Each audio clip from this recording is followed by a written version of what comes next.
떨어질 때 사야 되는 게 맞거든요. 뉴스에서 한창 떨어지고 있다고 나와야 그때가 저점인데 지금은 이미 사실은 어느 정도 올라간 상태긴 하죠. 근데 그럼에도 불구하고 아직 덜 올라간 지역들이 얼마든지 있다고 봅니다. 정보가 예전에는 많지 않았는데 지금은 과다 정보거든요. 그래서 사람들이 약간 조급해진 것 같기도 하고 그리고 자산이라도 하나 사놔야겠다. 왜냐면 물가는 계속 오르는데 내 월급은 그대로라서 또 집값이 올라가는 거를 여태까지 봐왔고 또 지방에 계신 분들은 과거에는 서울 아파트 5억 내 거 5억 비슷했는데 저긴 10억 돼 있고 내 거는 4억이 돼 있네. 막 이런 경우가 너무 많아요.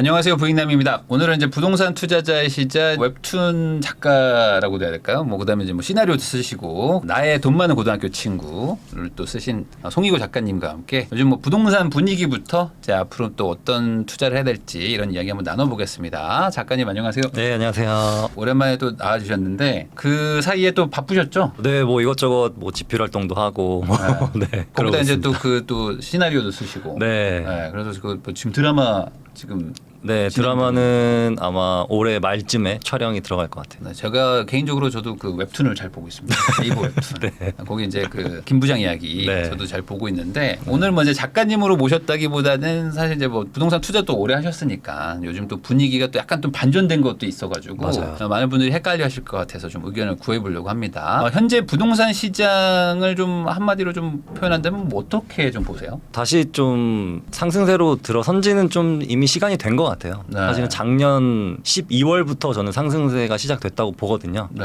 근데 잠깐 올해 1월달, 2월달 이때 좀 조용했을 뿐이지 그래도 호가나 어떤 분위기 자체는 전세 상승에 의해서 상승 쪽으로 가고 있는 것 같습니다. 그러면은 12월 정도부터 됐다고는 하셨으면 벌써 지금 한 6개월 정도 지났는데 사실 아직도 체감을 잘 못한다는 분들도 있고 아니다 지금 오른 지 꽤 됐다 이런 얘기를 하시는 분들도 있고 이렇게 뭔가 시장에서 이렇게 의견이 이렇게 반반 나뉘는 이유가 뭐라고 생각하세요?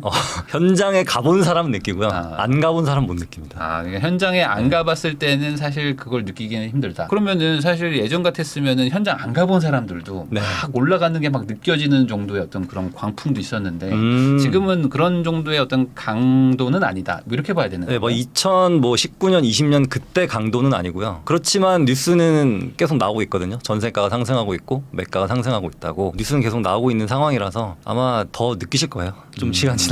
근데 이게 그런 것 같아요. 그러니까 이걸 반등으로 보는 사람도 있고 그냥 이거 빠진 건 빠진 거고 여기서부터 상승했기 때문에 상승으로 보는 분들도 있고 약간 네. 그런 기준이 어디냐에 따라서 좀 다른 것 같기도 하거든요. 맞아요. 저는 기준은 작년 초로 보셨으면 좋을 것 같아요. 작년 초 정도가 이미 많이 빠진 상태였고 거기서 23년 1월부터 한 9월까지 또 되게 빠르게 올랐거든요. 네. 너무 빠르게 올라가다 보니까 잠깐 쉬었고 그러다가 전세가가 또 올해부터 막 올라가기 시작하니까 또 그거에 대한 어떤 자극을 받는 그런 상황인 것 같습니다. 그러면 이제 여쭤볼 게 두 개인 것 같은데 우선은 작년 초가 이제 가장 저점이었다고 보면은 그때부터 이렇게 빠르게 회복한 이유는 뭐라고 보세요? 사람들이 이 정도면 많이 빠졌다라고 생각한 것 같아요. 네, 우선은 많이 빠졌다. 네, 그때 네. 한 20-30% 빠진 지역들도 많았으니까. 네. 거기다가 이제 그것도 생각을 좀 해야 되지 않을까? 특례 보금자리론? 그런 것도 어느 정도 영향이 있었다고 봐요. 그런 어떤 규제 약간의 완화와 어떤 대출의 약간의 완화, 그런 또 금리의 공포가 좀 사라지고 그런 것들이 있었지만 실질적으로는 본질은 금액이 많이 내려갔기 때문에 올라갔다고 생각합니다. 그러면은 이제 어떤 분들은 이런 얘기도 하잖아요. 보통 이제 쭉 올라갔다가 빠지면 약간 그 충격에 의해서 좀 횡보도 해야 되는데 이게 네. 너무 빨리 또 다시 또 이렇게 반등을 해버리니까 이게 뭐냐 이런 네. 생각하시는 분들도 있거든요. 이게 횡보를 안 하고 이렇게 다시 반등한 게 단순히 빠져서일까요? 근데 과거에는 부동산에 사람들이 관심이 없었거든요. 네. 20, 30대는 별로 관심이 없었어요. 결혼 전까지는. 네. 근데 지금은 막 대학생들부터 관심이 많다 보니까 조금만 시세가 빠졌다 싶으면 바로 매수를 하는 것 같아요. 특히나 전세가 매매가가 조금만 좁혀지면 바로 매수세가 연결되는 그런 상황이라고 봅니다. 그러니까 과거 대비 어떤 정보가 훨씬 더 많아져서 네. 그래서 이제 그냥 저점이라고 생각하면은 산다. 맞아요. 그래서 시장 사이클이 훨씬 빨라진 것 같아요. 그리고 저도 이제 대학생들한테 메일 받는 적이 있거든요. 대학생인데 대학교 2학년인데 군대 가서 부동산 공부하겠다 그래서 그냥 건강하게 잘 갔다 오라고 이렇게 얘기하는데 그 정도로 사실 지금 뭔가 내 집을 마련하겠다 이런 니즈는 계속 있는 것 같기는 합니다. 네. 사실. 그래서 예전에는 결혼하시는 분들이 결혼은 당연히 전세로 들어가고 뭐 나중에 돈 모아서 30대 뭐 한 중후반 되면은 집 사는 게 보통 평균이었는데 이제는 결혼하기 전에 일단 사고 시작하기 때문에 그 네. 패턴도 좀 많이 변한 것 같아요. 그러면 이제 그렇게 좀 정보가 빨라져서 매매가가 좀 빠르게 좀 반등한 거, 거기다 뭐 네. 정책 이런 것들도 있었다고 하면은 그거랑 상관없는 게 사실 전세거든요. 전세는 뭐 투자 수요가 아니기 때문에 맞아요. 실사용 수요인데 네. 이것도 지금 올라가는 이유는 뭐라고 보세요?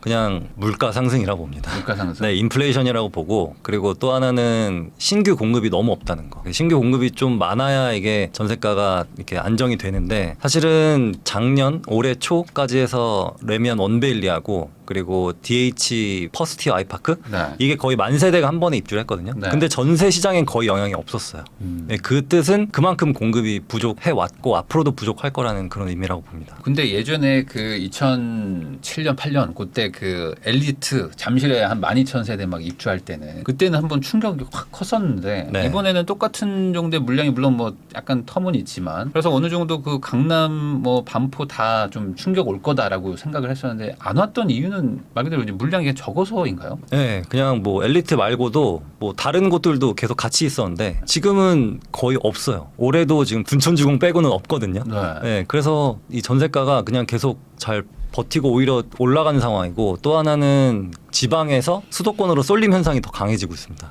그래서 지방에 근무하시는 분들도 아 나 여기서 이제 못하겠다 해가지고 다시 서울로 와서 경기도든 인천이든 전세를 구하고 또 인천이나 경기 있으신 분들은 서울 전세를 또 구하고 이러다 보니까 계속 이 중심 쏠림 현상이 강화되고 있는 것 같아요. 그러면 결과적으로 지금 말씀해 주신 거 보면 이제 공급이 좀 부족하기 때문에 그러니까 공급이라는 걸로 퉁치면 안 되고 이제 신축이나 어떤 뭐 좀 살기 좋은 아파트가 좀 부족해서 그렇죠. 뭐 그런 쪽에 네. 지금 사람들이 쏠리다 보니까 그쪽에서 좀 가격이 오르고 있다. 그러면 그 많은 분들이 얘기하는 그 빌라 쪽에서 뭐 전세 사기 뭐 이런 것들 때문에 빌라에서 올라오는 아파트 수요 이것도 좀 영향이 좀 많이 있다고 보세요. 그것도 있긴 있는데요. 일단 빌라 전세는 비싸지가 않거든요. 네. 그래서 저가 아파트에 좀 많다고 생각합니다. 전세가 3억 이하 이런 약간 저가 전세들이 자극을 받아서 그게 4, 5억이 되고 또 4, 5억 하던 것들이 자극을 받아서 6, 도미노처럼. 7억이 되고 네, 네. 그렇게 됐다고 보고 있어요. 그러면은 지금 말씀하신 게 결국에는 어떤 그 공급의 부족 뭐 이런 얘기를 하는데 또 통계 누락돼서 뭐 19만 호가 뭐 사실 뭐 더 지어졌다 뭐 이런 얘기들도 계속 나오고 있는데 뭐 그런 것들은 영향이 좀 없었을까요? 저는 별로 영향은 없다고 봅니다. 그래도 그 좀 설명을 해주시면 좋을 것 같아요. 우리가 들어가고 싶어하는 단지들은 네. 통계에 명확히 잡혀 있거든요. 그런데 그렇지 않은 것들은 우리 시야에 잘 없기 때문에 이게 통계 오류가 났다고 해서 그렇게 시장에 큰 영향이 없다고 봐요. 우리가 가고 싶은 단지는 신축에 그래도 좀 잘 지어진 그런 단지들을 가고 싶지 한두 동 지어진 거나 아니면은 빌라처럼 생긴 아파트 있잖아요. 네. 그런 것들은 사람들이 들어가기 싫어하기 때문에 그거는 뭐 별 상관없다고 봅니다. 그러니까 누락된 19만 호가 뭐 DH 퍼스트 아이파크 뭐 이런 것처럼 뭔가 네. 대단지 다들 뭐 관심 있는 게 누락된 게 아니기 때문에 네. 그럼 반대로 그런 것들이 있으면은 말씀하셨던 어떤 빌라나 이런 데서 넘어오는 그런 전세 수요가 좀 어느 정도 거기서 좀 잡혔어야 됐는데 그런 것도 없다면은 실제로는 시장이 지금 공급을 훨씬 더 부족하게 느낀다고 봐야 될까요? 네, 훨씬 부족하죠. 누락된 것들은 대부분 빌라랑 비슷한 컨셉이거든요. 그것도 전세 사기가 이렇게 언제든지 발생할 수 있는 상품들이라서 그런 걸 또 피하는 상황이 오고 있는 거죠. 그래서 네. 야 그냥 우리도 그냥 제대로 된 아파트로 들어가자라는 수요가 훨씬 더 강해진 것 같습니다. 그러면 지금 뭐 당장은 아니지만은 하반기나 뭐 늦으면 뭐 내년 초 이때는 이제 금리 인하 얘기도 좀 나오고 있는데 네. 뭐 지금 촬영일 기준으로는 캐나다랑 뭐 유럽이 지금 금리 인하를 막 시작했더라고요. 그것처럼 지금 미국만 기다리는 게 아니라 뭐 지금 전 세계에서 자기들 물가에 따라서 막 지금 금리도 낮추고 있는데 이게 우리나라도 이제 금리를 낮추기 시작하면은 어떤 영향을 좀 줄 거라고 생각을 하십니까? 지금하고 비슷할 거라 봐요. 금리 자체는 저는 주택 시장에는 그렇게 큰 영향은 미치지 않는다고 보거든요.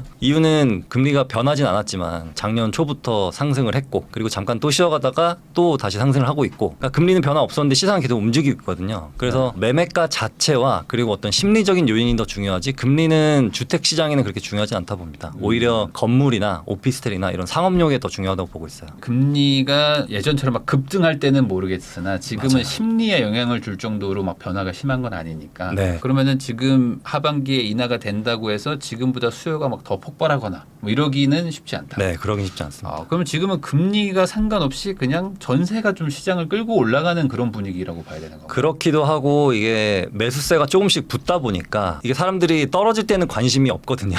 근데 조금씩 올라가기 시작하면 막 급해져요. 그리고 또 부동산에 갔는데 집 보러 간 사람이 4-5팀이 같이 가고 이러다 보니까 경쟁이 붙거든요. 이러면은 또 조급해지기 때문에 또 시세 상승이 올라가게 되는 거죠. 근데 이게 닭이 먼저냐 달걀이 먼저냐일 수도 있는데 네. 사람들이 경쟁이 붙었다는 거는 이게 사람들이 이게 올라갈 거라고 생각하니까 경쟁이 또 붙는 걸 수도 있는데 맞아요. 또 어떤 하락장일 때는 이렇게 아무리 뭐 이렇게 뭐 줄을 서게 하려고 해도 이게 안 사잖아요. 네. 그러면 뭐 뭔가 그 앞에 뭔가 하나 그 어떤 이 반전의 어떤 원인이 하나 있었지 않았을까? 뭐 그런 게 뭐 있을까요? 아니면 그냥 SNS 단톡방 이런 것들이었을까요? 그런 거는 별 영향 없었다고 보고요. 누군가가 좀 용기 있는 사람들이 특히 발 빠른 사람들이 있거든요. 그런 분들이 사기 시작하면은 이게 다시 매수세가 일어나면서 그게 좀 중요하지 않나 싶습니다. 저는 약간 이런 것 있는 것 같기도 해요. 그러니까 지난번 그러니까 1년 전에 확 빠졌을 때 네. 너무 많이 확 빠져버리니까 네. 그러니까 이게 스프링처럼 한번 튀었잖아요. 네. 그래서 이제 그 제일 저점에 누가 잡았잖아요. 네. 근데 이런 거를 예전에는 그냥 누가 잡았겠거니 하고 잘 모르는데 이런 거를 이제 인터넷이나 네. 커뮤니티 이런데 나 이때 사서 1억 먹음 막 이런 걸 막 맞아요. 올리잖아요 사람들이. 맞아. 그러니까 와 이렇게 빠져서 바로 튀네 하니까 이런 걸 또 따라 사는 게 아닌가. 그럴 수도 있어요. 그래서 이게 정보가 예전에는 많지 않았는데 지금은 과다 정보거든요. 그래서 사람들이 약간 조급해진 것 같기도 하고 그리고 좀 뭐라도 자산이라도 하나 사놔야겠다. 왜냐하면 물가는 계속 오르는데 내 월급은 그대로라서 또 집값이 올라가는 거를 여태까지 봐왔고 또 지방에 계신 분들은 과거에는 서울 아파트 뭐 5억 내 거 5억 비슷했는데 저긴 10억 돼 있고 내 거는 4억이 돼 있네. 막 이런 경우가 너무 많아요. 그래서 지방에 있는 유동성도 현재 수도권으로 쏠리고 있는 것 같습니다. 그러면 지금 많은 분들이 그래도 거래가 안 되기 때문에 이거는 뭐 다시 또 추가 하락이 올 수 있다 뭐 이런 뭐 사줄 사람이 없다 이런 얘기를 했었었는데 최근에는 이제 서울 아파트가 이제 3월 4월 기준으로 1, 2월 대비 이제 거래량이 한 2배 늘었어요. 네. 지금 2,000건에서 한 5,000건 가까이 지금 4,000대 중반까지 왔는데 이렇게 한 2-3달 만에 갑자기 이렇게 늘어난 거는 혹시 어떤 이유라고 보십니까? 시세가 올라서 오르면 사고 싶거든요. 네. 그리고 네. 사람들은 이렇게 바닥일 땐 안 사고 네. 좀 오르면 확실히 좀 사고 싶어하는 거예요. 맞아요. 그래서 사실은 떨어질 때 사야 되는 게 맞거든요. 지금 막 뉴스에서 한창 떨어지고 있다고 나와야 그때가 저점인데 지금은 이미 사실은 어느 정도 올라간 상태긴 하죠. 네. 근데 그럼에도 불구하고 아직 덜 올라간 지역들이 얼마든지 있다고 봅니다. 그 말은 지금 보통 이제 양극화라고 해서 올라가는 데만 계속 올라간다 네. 이런 주장하는 분이 있고 이게 올라가다가 한계가 오면 결국에 이렇게 옆에 키 맞추기처럼 이제 펼쳐질 것이다 이런 얘기하시는 분들이 있는데 후자라고 생각하세요? 서울에서는 저는 그렇다고 봐요. 경기도 그 서울에 인접한 경기도와 그러니까 경기도 상급지와 그리고 서울은 맞다 봅니다. 그게 어느 정도 키 맞추기가 아직도 유효하다고 봐요. 네, 그러면 그 말씀은 지금 이렇게 쭉 올라간 거를 따라 살 게 아니라 그 옆에 아직 지금 올라가지 않은 그런 것들을 좀 관심 가져볼 필요도 있다 이렇게 들어야 될까요? 일단 최상급지 있잖아요. 네. 최상급지는 올라가건 말건 상관없어요. 그냥 사시면 되고 그 밑에 중상급지 이런 것들은 비교를 해보시고 좀 덜 반등한 걸 사는 게 저는 좋다고 봐요. 또 이렇게 생각할 수가 있지 않습니까? 이렇게 좀 반등장 때 흐름 탄 게 좀 올라가는 거지 이런 때도 소외를 받으면 약간 좀 이 양극화에서 좀 계속 밀리는 거 아니냐 이런 우려를 하실 수도 있는데 네, 맞아요. 그래서 작년 23년 1월부터 현재까지 상승이 아예 없다 그러면은 그거는 투자 가치가 떨어집니다. 살짝이라도 좀 반등을 한다. 네, 살짝이라도 반등해야 돼요. 네. 그런 데가 아예 없는 데도 많거든요. 아예 거래 자체도 안 되는. 진짜 많아요. 그럼 네. 그런 데들은 당장은 좀 하지 마라. 네, 거기는 아예 앞으로도 하시면 안 돼요. 앞으로도. 너무 단언하시는. 왜냐면 그런 데가 많거든요 지금. 네, 그거는 상승기가 와도 저쪽은 막 쭉쭉 올라갈 때 여기는 지지부진하게 올라갈 가능성이 크고 하락기가 또 오면은 여기가 제일 먼저 빠져요. 그리고 또 반등을 못 합니다. 이러면은 자산 격차가 계속 벌어지거든요. 그런 곳들은 아예 그냥 임대로 사시는 게 좋죠. 그러면 지금 이렇게 약간이라도 반등한 지역하고 네. 그냥 이렇게 횡보든지 아니면 거래가 아예 없는 지역하고 네. 가장 큰 차이가 뭐라고 생각하세요? 일단 첫 번째는 신축이 많이 반등을 했고요. 그리고 교통이 좋은 곳들이 반등을 또 많이 한 것 같아요. 네. 이 두 개가 좀 중요한 것 같습니다. 그 말은 예전에 한 2, 3년 전에 막 올라갔던 것들은 그때는 네. 막 이제 유동성의 대세 상승장이었기 때문에 맞아요. 그냥 별로 좋은 것도 없는데 막 올라갔다. 다 올라갔죠. 네. 지금은 그런 것들을 제끼고 네. 정말 괜찮은 것들만 다시 반등했다. 네. 그래서 이번 시장이 되게 좋은 게 그것들을 증명할 수 있는 되게 좋은 장이었어요. 그래서 지금은 반등 아예 안 한 거는 사면 안 되고 적당히 반등한 싼 거를 오히려 돈을 더 주고 사는 게 훨씬 더 안전합니다. 그럼 아까 말씀하셨던 최상급지는 그냥 사라고 하셨는데 최상급지는 그냥 사야죠. 최상급지는 근데 지금 99% 정고점 회복 뭐 네. 이런 데도 있고 어떤 데는 정고점을 뚫은 데도 있는데 너무 비싼 거 아니냐 이런 생각하시는 분들도 있거든요. 앞으로도 더 비싸질 것 같아요. 아 근데 투자로 봤을 때는 수익률은 좀 떨어지지 않을까요? 수익률은 떨어지죠. 수익률은 떨어지지만 대세 상승기가 언젠가 왔을 때 가져가는 절대 금액은 이게 더 커요. 그래서 예전에 그 나인원 한남 분양할 때 네. 그게 50억이라고 분양했는데 그때 야 이게 무슨 50억이냐 했었거든요. 네. 근데 지금 그게 99억, 100억에 거래되고 있거든요. 그래서 즉 이게 수익률은 사실은 뭐 100%지만 절대 금액은 엄청나게 커요. 예를 들어서 내가 1,000만 원 갭 투자해서 3,000만 원 벌었다면 300%잖아요. 근데 네. 절대 금액은 되게 작잖아요. 네. 네, 그렇듯이 절대 금액이 큰 게 수익률은 낮아도 나중에 가져가는 그 절대 금액은 더 큽니다. 요거는 이제 이렇게 이해하시면 될 것 같아요. 그러니까 뭐 5억으로 10개를 살 수도 있겠지만 네. 그렇게 사가지고 버는 거 대비 이제 그냥 50억을 사실 어떤 거 하나에 마음 편하게 넣을 수 있다는 것 자체도 맞아요. 이것도 수익률과 상관없이 되게 중요한 포인트거든요. 맞아요. 이게 규모가 어느 정도 좀 되는 것 중에 마음 편한 투자가 별로 없으니까 그런 걸로 지금 이제 최상급지는 뭐 그런 수익률보다는 절대 금액으로 좀 봐라 이렇게 말씀해 주신 것 같고 그러면 반대로 어떤 집값 하락의 어떤 요인이랄까 뭐 그런 것 중에 뭐 예상되는 것들이 없나요 지금? 만약에 지금 정고점을 뚫고 또 네. 급하게 상승한다면 그때는 또 위험할 수 있다고 봐요. 이게 원래 부동산은 서서히 가는 건데 너무 급하게 가다 보면은 그게 거품이 끼고 그리고 거기서 어떤 트리거 하나라도 딱 발생해도 바로 빠지는 상황이 발생하기 때문에 그게 너무 급하게 오르느냐 안 오르느냐 이게 메인 요소라고 봐요. 그러면 그런 요인이 없다면 지금은 뭐 하락보다는 그냥 우선 완만한 상승은 네. 좀 기대해 볼 수 있다. 그럼 반대로 급하게 오를 만한 요소도 있을까요? 아직은 없다고 봐요. 이 절대 금액이 좀 비싸거든요. 네. 네, 그래서 이게 지금 현재 주택 시장이 저렴한 게 아니기 때문에 급하게 오르지는 않을 것 같습니다. 근데 사람들이 좋아하는 곳 있잖아요. 네. 거기는 지금 사실은 호가가 되게 빠르게 올라가고 있어요. 그런 곳들은 만약에 정고점을 돌파했다면 그런 것들 조심하셔야 되고, 근데 그래도 정고점이 아직 아니다 이런 곳들은 저는 그래도 괜찮다 봅니다. 그러면 지금 이제 말씀을 들어보면은 이제 딱히 지금 기준으로 봤을 때 뭐 외부 변수가 뭐 바뀌는 게 아니면 하락의 요소는 많지 않다. 거기다가 이제 말씀하신 것처럼 공급이 부족 이제 예상되기 때문에 그럼 전세가 이제 계속 올라가는 분위기로 가는 거 아닙니까? 맞아요. 근데 전세가 올라가면 매매가는 또 같이 올라갈 수밖에 없는 또 그런 분위기로 또 가잖아요. 그렇죠. 그러면은 네. 전세 대란이 올 가능성이 있나요? 지금 현재 전세 대란 중이죠. 지금이요? 네. 근데 아직은 그걸 또 체감이 잘 안 되지 않나요? 이게 임대차법이 만약에 종료되면 아마 그게 좀 피부로 와닿을 수도 있을 것 같아요. 지금 갱신하는 분들이 되게 많거든요. 근데 그 갱신권을 다 쓰고 나서 그 다음 시장은 좀 전세의 타격이 크게 올 수도 있습니다. 그래서 실거래가 전세 거래를 보면은 3억, 5억 이렇게 찍혀 있어요. 네. 그러니까 3억은 갱신권 쓰신 분이고 5억은 새로 계약한 분이고 그래서 이 갱신권 쓰신 분들도 그 다음에는 5억, 6억에 전세를 계약을 하셔야 된다는 거죠. 근데 이렇게 되면 아마 피부로 와닿을 거예요. 그 말은 그럼 지금으로부터 한 1년에서 한 2년 지나면 이제 갱신권들 다 쓰신 분들 또 막 나올 텐데. 맞아요. 그러면 그런 분들 나오면서는 아까 말씀하신 것처럼 이제 심리가 뭐야 이거 하면서 나 사야 되나 하는 게 좀 더 강해질 수 있을까요? 만약에 이 매매가 자체가 부담스럽지 않다면 사겠지만 만약에 좀 이게 급히 올라서 너무 따라가 버리기 어려운 수준이라면은 안 사겠죠. 그때 시장을 좀 봐야 될 것 같아요. 그러면 지금 작가님 얘기를 좀 정리해 보면은 아주 최상급지 빼고 지금도 조금 주목받는 그런 데들은 또 확 올라간 곳들도 있으니까 맞아요. 최상급지가 아닌데 네. 그런 데들은 약간 좀 조심하고 그리고 약간 교통이나 뭐 이런 호재가 있긴 한데 아직은 조금 좀 지지부진한 곳들 네. 그런 데들은 한번 볼 필요는 있다. 맞아요.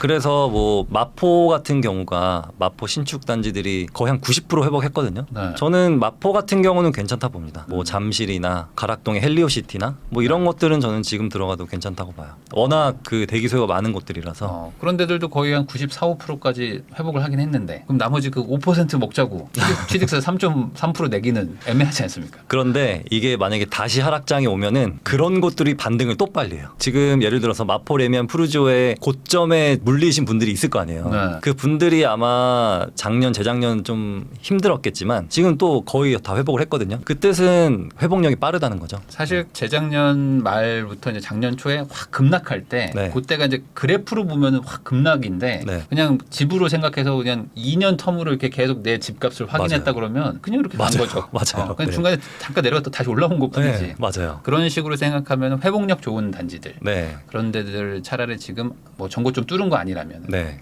지금 살만도 할 수도 있다. 네. 그러면 이제 전세 상승이 어찌 보면 임차인 분들한테 가장 걱정일 텐데 이대로 가면은 저도 이제 인터뷰를 계속 해보면은 이 전세 상승 막을 수가 없다 이런 얘기 하시는 분들도 많거든요. 뭐 어떻게 생각하세요? 막을 방법이 있나요? 아니면 막을 수 없는 상황인가요? 이건? 지금으로서는 좀 어려울 것 같아요. 전세 상승을 막으려면은 공급이 많아야 되는데 공사비가 너무 올라서 지금 3기 신도시 본청약도 계속 미뤄지고 있거든요. 그리고 또 재건축도 다 중단되고 그러다 보니까 이거는 공사비 이슈에 따라 좀 달려 있다고 봅니다. 근데 공사비는 뭐 저도 건설회사 다녔지만 이게 잘 안 내려가거든요. 안 내려가죠. 공사를 안 하면 안 하지. 네. 그러면 그냥 공사 중단 상태로 계속 간다 그러면은 아무래도 좀 당분간 어쩔 수 없다. 그래서 이게 익숙해져야 되거든요. 네. 예를 들면 우리가 평당 1억이라는 게 익숙하지 않았던 시절이 있었잖아요. 네. 근데 지금은 되게 익숙하잖아요. 그래서 지금은 그 아파트 제대로 지으려면 한 평당 900만 원 정도 필요한데 900만 원이 익숙해지면은 그때서야 뭔가 비로소 잘 진행될 것 같아요. 적응 기간이 좀 필요하다 봅니다. 금리 적응하듯이 이제 공사비도 적응하는 시간이 필요한데 네. 아무리 못해도 한 2, 3년 이상은 좀 걸리지 않을까? 이게 당장 네. 분담금 3억 얘기하다가 갑자기 6억, 7억 내라 그러면 네. 이게 답이 안 나오잖아요. 그래서 제가 봤을 때 한 당분간 한 6, 7년은 공급이 없을 것 같아요. 되게 이렇게 담담하게 얘기하실 숫자가 아닌 것 같은데 담담한 얘기가 아닌데 되게 심각한 거잖아요. 네, 심각하죠. 심각하죠. 심각한데 뭐 어쩔 수 없습니다. 그러니까 이게 뭐 진짜 방법이 없잖아요. 네. 공사비는 비싸고 지을 때는 없고 네. 그런 상황이니까. 그래서 오늘 요 얘기를 좀 정리를 해가지고 한번 좀 판단해 보시면 좋을 것 같습니다.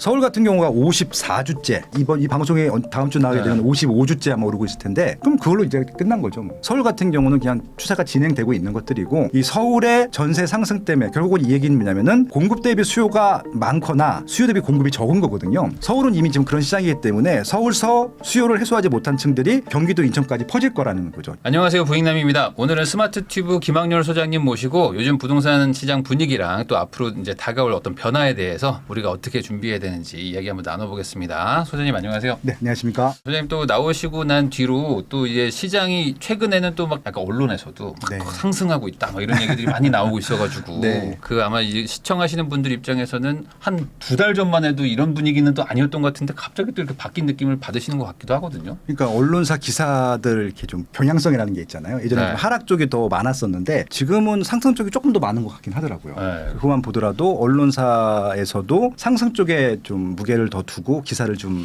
취재하고 있는 것이 아닌가. 그렇다는 거는 뭔가 뭐 통계라든지 뭐 이런 네. 것들이 뭔가 좀 유의미하게 좀 바뀌었다 뭐 이렇게 봐야 되는 건가요? 뭐 그렇겠죠. 뭐 여러 가지 통계가 있을 텐데 최근에 가장 많이 주목하고 있는 게 거래량이에요. 보통 이제 서울을 제일 주로 예를 많이 드니까 서울이 정확히 2월 달까지만 하더라도 2,000건, 네. 3,000건 남짓했었는데 3월 달, 4월 달 확실하게 4,000건이 넘었고 심지어는 이제 4월 달 통계 나왔는데 4,800건이거든요. 네. 그러면은 이제 보통 5,000건부터 10,000건 사이가 일반적인 통계 그런 숫자라고 했을 때라고 좀 가정을 하면은 지금은 투자 수요가 거의 없거든요. 네. 실수요만으로 4,800건이 넘게 나왔다는 것은 정상적인 거의 거래량이라도 봐도 되는 것들이어서 그것만 보더라도 이제는 뭐 하락을 기다리거나 아니면 네. 좀 대기하거나 이런 수요보다는 적극적으로 갈아타기를 하거나 이사를 가거나 뭐 이런 수요들이 조금 더 활성화된 것으로 일단 보이는 것처럼 보입니다. 일단. 네. 근데 그 이거에 대해서 좀 약간 뭐 의견이 분분하달까? 이게 네. 그냥 한 2,000건대로 이제 1, 2월 나오다가 갑자기 한 거의 2배 가까이 그쵸, 4,000건 늘었잖아요. 나왔으니까. 이게 보통 2,500, 3,000 뭐 이렇게 가는 네. 것도 아니고 그러면은 뭔가 그 3월 달에 뭔가 확 바뀐 게 있는 건지 아니면 어떤 그냥 심리에 그냥 변한 건지. 일단 뭐 정책 자금이 좀 나오긴 했었어요. 네. 뭐 신혼부부 특례라든지 뭐 신생아 특례 같은 게 나왔는데 한정적인 것 같고요. 실질적으로는 아까 말씀하신 대로 조금 매수해도 되겠다라고 하는 좀 심리가 생긴 것 같고요. 실제 이제 가격이 반등하다 보니까 오히려 빠지고 있을 때는 이제 수요층들이 조금 더 소극적인데 오히려 살짝 반등하는 지역들, 인기 있는 지역들 같은 경우는 지금이라도 들어가야 하는 것이 늦지 않겠다라고 네. 하는 심리가 생긴 것 같고요. 이제 그 지역에 있는 살고 사람들이 먼저 이제 거래를 하기 시작했고 심지어는 그 지역에 살고 있지 않은 분들 중에 외지에서 이제 저기는 들어가야지. 상급지 갈아타기를 하려고 하시는 분들이 지금 적극적으로 물건들도 알아보고 있고 거래가 되다 보니까 급매물들은 싹 빠지고 좀 남아있는 것들은 이제 정상 거래가들이나 아니면 조금 올라와 있는 시세가 좀 높다라고 판단되는 것들만 남아 있어서 지금 매도자하고 매수자들랑 지금 신경전을 하고 있다고 보시면 될 것 같아요. 근데 이제 항상 뭐 데이터 많이 보시니까 네. 그러면은 이제 말씀하셨던 것 중에 이제 연간 평균 거래량에 거의 뭐 도달한 거다. 이제 네. 투기 수요가 이제 빠졌다고 보면은 그러니까 오히려 지금 5,000건 좀 넘었다고 봐도 왜냐하면 투자 수요가 보통 20% 정도 더 보태게 되면은 4,800건이니까 1,000건 정도 보태게 되면은 한 6,000 6,000건이 나오는 거랑 거의 유사한 네. 거래량이거든요. 그러면은 이거는 정상 시장으로 돌입했다 봐도 될 것 같아요. 그 말은 이제 보통 이제 거래량이 뭐 이제 부족하기 때문에 뭐 시장이 뭐 얼어붙었다 이런 얘기도 많았었는데 그럼 네. 이제는 그러면 거래가 된다는 얘기는 앞으로 이제 시장에서는 이 정도 가격대는 그냥 이제 용인을 한다라고 봐야 되는 건가요? 물론 이제 입지나 상품에 따라 다르긴 하지만 이제 뭐 실질적으로 신고가를 갱신하고 있다라고 기사가 많이 보셨을 텐데 저는 이미 다 신고가를 갱신했다라고 봐요. 이제 그 이유가 예전에 몇 번 나와서 말씀을 드리지만 2021년도 시세가 좀 이상한 통계거든요. 네. 몇 건 거래되지 않는 거 가지고 그때 그걸 다 신고가로 잡고 있어요. 2021년도는 몇 번 말씀을 드렸지만 사상 최고가거든요. 네. 그냥 이렇게 올라간 시장이라서 그러니까 2021년도 통계를 제가 제외하고 2019, 20, 22, 23 이렇게 보자고 늘 말씀을 드렸었는데 그러면 이제 그 전 고가가 2021년도가 아닌 2020년도나 2019년도 통계를 보게 되면은 2024년도 통계 그러니까 시세들 같은 경우는 신고가 다 갱신들이거든요. 90%, 95%를 논할 필요가 없고 2021년도 시세를 제외해버리게 되면은 다 신고가예요. 그러니까 지금 인플레이션만큼 쭉 올라가고 있다라고 보시면 될 것 같아요. 그러니까 지금 말씀하시는 게 2021년에 이제 거래량이 뭐 낮기도 낮았지만 근데 네. 유독 이렇게 딱 위에 하나씩 이렇게 딱 찍혀 있잖아요 지점마다. 그러니까 그 예를 들어서 이제 단지마다. 아크로 리버파크라고 하는 단지가 2021년도에 34평이 46억 5천을 한번 찍었었어요. 네. 그 이후로 그 거래 없거든요. 다 40억대 초반이기 때문에. 그건 하나 지워버리게 되면 다시 신고가 갱신한 거거든요. 그리고 네. 이제 레미안 원베일리가 그 46억 5천만 빼버리게 되면 지금 그 아크로 리버파크보다 원베일리가 더 높게 거래가 되고 있는 것들이거든요. 그게 맞거든요. 네. 그래서 오히려 지금은 신고가 그 운운하기보다는 그냥 정상적으로 조금 뭐 거래가 되고 있고 인플레이션 뭐 전후로 해서 그 정도 시세는 올라왔다고 보는 게 맞을 것 같습니다. 그러면은 이제 뭐 어떤 곳에서들 얘기하는 게 이제 전고점 대비 뭐 95% 회복, 뭐 99% 회복 이렇게 얘기도 하는데 네. 사실 그거는 어찌 보면 너무 톡 튄 거를 2021년도 비교하면 그렇고요. 그거기 때문에 그거 네. 빼고 나면은 그냥 이제 완만한 상승세가 여전히 이어지고 그렇죠. 있다. 100% 넘어간 거 대부분일 겁니다. 근데 아마 아직 언론사에서는 2021년도 통계랑 비교를 해야 되기 때문에 네. 100% 넘었다는 얘기를 아무도 안 하고 있는데 제가 파악하고 있는 것들, 제가 이제 데이터 관리하고 있는 것들을 보게 되면 다 100% 넘었어요, 벌써. 그러면은 이제 어찌 보면 데이터 시장마다 좀 다르지만 뭐 네. 2013년, 15년부터 이제 상승장이 시작됐다고들 하는데 서울 네. 기준으로 그러면 그게 21년에 너무 튀어서 그게 22년에 내려왔다 뿐이지 이걸 두 개를 이제 상쇄시키면 여전히 상승장이 계속 이어지는 거라고 봐야 되는 건가요? 그러니까 저는 이제 상승장, 하락장 뭐 이것들을 논의하는 게 별로 의미가 없다고 생각하는 게 그냥 인플레이션에 수렴하는 것들이거든요. 그러니까 매년 뭐 2%, 3%, 4%가 인플레이션 곡선이 있잖아요. 우상향하는 네. 곡선. 근데 집값은 그보다 조금 위로 가거든요. 그래서 네. 위에 곡선에서 오르락 내리락 반복하고 있는데 이게 우상향을 하고 있는 것들이거든요. 그래서 좀 많이 내려갔을 때는 하락장이 아니라 그냥 추세선의 밑에 있는 것뿐이지 하락이 아닌 거라고 보셔도 될 것 같고 그러니까 우리가 네. 보통 관심 갖고 있는 입지나 상품들은 계속 인플레이션 전후로 해서 이렇게 올라가고 있다라고 보시는 게 맞을 것 같고 지금 많이 빠졌다가 지금 올라가고 있는 그 정도 선에 있다고 보시면 될 것 같아요. 근데 그 이제 어떤 분들은 이제 이런 얘기를 하시잖아요. 이제 아마 이 지역별로도 이게 좀 차이가 있기 때문에. 그렇죠. 차이가 있죠. 근데 이제 그 2020년 뭐 21년 이럴 때들은 막 다 같이 올라갔었는데 물론 거기도 차이가 있었지만 지금은 네. 이제 올라가는 데들은 올라가고 있는데 또 안 올라가는 데들은 막 또 지지부진하고 있으니까 이게 좀 이어지는 느낌이 좀 안 드실 것 같기도 하거든요. 지역에 따라서 좀 달라요. 그러니까 이제 이게 투자를 좀 많이 해보시고 지역마다 경험이 있으신 분들은 이제 100% 공감을 하실 텐데 이게 투자 경험이나 물건을 매수하신 경험이 없는 분들은 이걸 암만 설명드려도 감이 안 오시거든요. 그러니까 단적인 예로 아마 수백 건 이상 거래하신 분들 지방까지 포함해서 네. 아실 텐데 갖고 계신 매물 중에 10년 동안 가격이 안 올라간 아파트들 갖고 계실 거예요. 있을 거예요. 제 주변 전문가들은 하나씩은 다 갖고 있어요. 네. 안 올라가거든요. 네. 그러니까 10년 전에 샀는데도 안 올라가요. 이게 인플레이션 수준이 아니라 그때 산 가격보다도 빠진 것들도 있어요. 10년 전이 됐는데도. 그러니까 그런 것들이 있다는 것들을 사람들이 몰라요. 예, 투자를 안 해봤기 때문에. 그러니까 그런 거거든요. 서울이라 하더라도요. 10년 전에 샀던 것들 지금 가격이 안 올라가는 아파트가 꽤 있어요. 강남구에도 있거든요. 네. 그러다 보면은 이제 그런 것들은 언론에 안 나오니까 모르실 텐데 여러분들이 알고 있을 만한 아파트들은 계속 그렇게 올라가고 있다고 보시면 될 것 같고요. 그렇게 안 올라가는 아파트가 한 개씩 두 개씩 추가가 될 겁니다. 예, 그런 네. 것들이 쌓이게 돼서 만약에 재건축 정비 사업이 되게 되면은 좀 모멘텀이 있겠지만 정비 사업이 안 되게 되면 그것들은 그냥 그 가격대로 가는 것들이거든요. 그래서 이거 좀 분리해서 보실 필요는 있다. 하긴 모든 아파트가 다 올라가는 것도 아니고 모든 그렇죠. 주택이 다 올라가는 것도 아닌데 사실 우리 이제 시청자분들이 관심 있는 건 아무래도 이제 다들 좋아하는 그런 것들일 거잖아요. 그렇죠. 그러니까 그런 것들의 가격이 사실 중요한 거지. 내가 안 갈 아파트, 뭐 내가 안 살 집의 가격이 뭐 내려가나 뭐 보합되는 거는 사실 실질적인 사람들 입장에서는 뭐 굳이 그건 의미가 없는 걸 수도 있죠. 통계를 뭐 따진 사람들이 아니니까. 그렇죠. 뭐 그래서 노도강 근강과 좀 하위 지역일 텐데 거기에 나홀로 아파트들이 있어요. 한 세대 수가 200세대, 300세대 네. 전후 되는 것들. 그런 것들은 하나도 안 올랐어요. 그냥 만약에 나는 실거주 목적이다라고 하시면은 그런 거 사셔갖고 인테리어 깔끔하게 해놓고 사시면은 행복하게 살 수 있거든요. 근데 네. 그런 건 아무리 설명 들어도 안 하시거든요. 다세대 안 빌라랑 하죠. 동급이라고 생각을 하고 있으니까 지금 기본적으로 입지를 선택하시는 분들은 구축이라도 좋은 입지. 그런 데들은 이제 올라가는 것들이고 그다음에 입지가 나쁜 데들은 최소한 신축이어야 돼. 그럼 또 신축만 올라가는 것들이고. 그러니까 내가 원하는 건 뻔한데 내가 갖고 있는 것들은 안 오른다. 이런 생각하는 거죠. 그러니까 제가 네. 갖고 싶은 거하고 갖고 있는 거하고 좀 이렇게 괴리감이 있는 거였어서 아마 더 그렇다고 판단한 것 같습니다. 네. 그러면은 이제 정리를 하면은 아무래도 내가 가지고 싶은 것들의 좀 가격 상승세는 좀 보이고 그다음에 그렇죠. 이제 상대적으로 뭐 지역마다 다 다르겠지만 좀 여기 좀 팔고 좀 가야겠다 하는 그런 데들은 좀 지지부진한 이런 게 이제 계속 이어지고 있다고 봐야 되겠네요. 그러니까 지금 조정되고 있는 것들은 팔고 싶은 상품들이 네. 많은 입지들이 조정되고 있을 것 같고요. 대부분 아마 입지가 살짝 떨어지는 거나 구축이겠죠. 그런 것들은 좀 조정이 되고 있을 것 같고 내가 가고 싶은 입지나 거의 구축이라도 올라갈 것 같고 신축은 말할 것도 없고 그렇게 좀 구분하시면은 지금 어떤 게 오르고 있고 어떤 게 오르지 않은지 본인들도 아실 거예요. 네.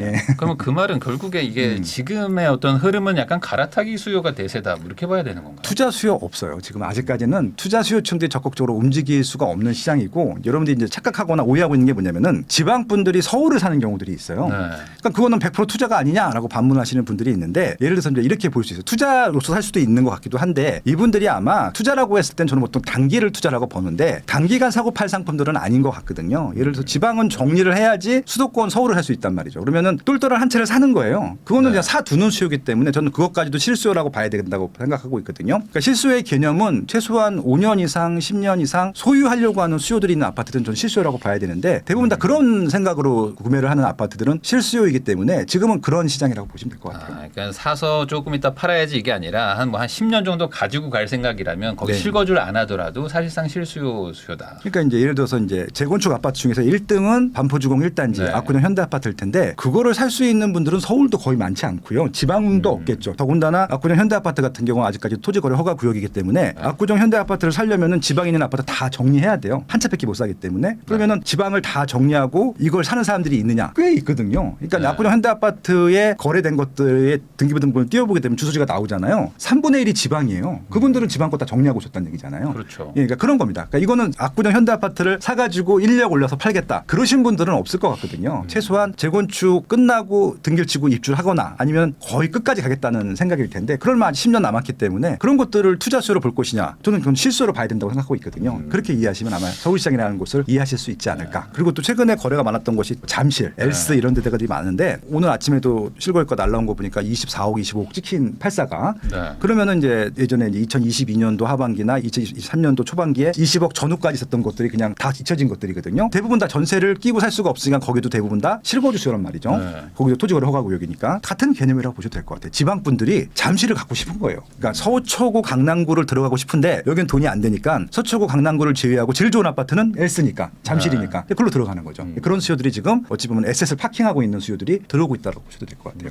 그러니까 이게 단순히 이거를만 1, 2억 더 붙여서 팔자 뭐 이런 개념이라기보다는 그냥 중장기로 그냥 우선 그렇죠. 내 자산을 좀 옮겨놓겠다 이런 수요들이. 네. 근데 실제로 통계로 봐도 외지인들 거래량이 계속 늘고 있잖아요. 한 지금 3분의 1 정도 돼요. 그러니까 그런 것들까지 보면은 이런 흐름은 당분간 좀 더 이어지겠네요. 아무래도. 그렇죠. 이제 지방은 또 오랫동안 침체가 되고 미분양도 쌓이고 거래도 안 되다 보니까 이분들도 지친 것 같아요. 10년 동안 그러니까 예전에도 한번 이제 그런 비슷한 경험이 있었는데 결국은 대세 상승장이라고 한번 팔았거든요. 그래서 네. 기다리면 팔리겠지 하는 또 심리로 갖고 계신 분들도 있는데 그걸 한 2번 정도 경험하면 그다음부터는 안 하시거든요. 그분들이 아마 이제 이것을 정리하고 이제 서울로 갈아타기를 하고 있는 것이 아닌가 그렇게 좀. 그리고 과거 대비 또 약간 좀 정보도 훨씬 좀 많아지고 그렇죠. 그러다 보니까 이게 모르면 사실 네. 모르면 우리 집값 뭐 1억 올라서 뭐 기분 좋다 이러실 수도 있는데 같은 가격인데 막 서울 수도권은 뭐 더 올라 버리면 네. 사실 그런 상대적 박탈감 같은 것도 있을 것 같고. 그러니까 지방은 피를 봐도 몇천, 많아봤자 억인데 서울은 일단은 로또 분양이라고 하면 10억이잖아요. 그러니까요. 얼마 전에 레미안 원베일리 네. 그 이제 그 조합원 취소분 한 세대 나왔는데 그건 시세 차익이 20억이에요. 네. 그럼 지방에서는 아까 아파트 가격을 몇 개 합쳐야지 20억이 나오는데 이건 달랑 한 채만 사더라도 시세 차익이 20억. 네. 이런 데들 보면 당연히 하고 싶죠.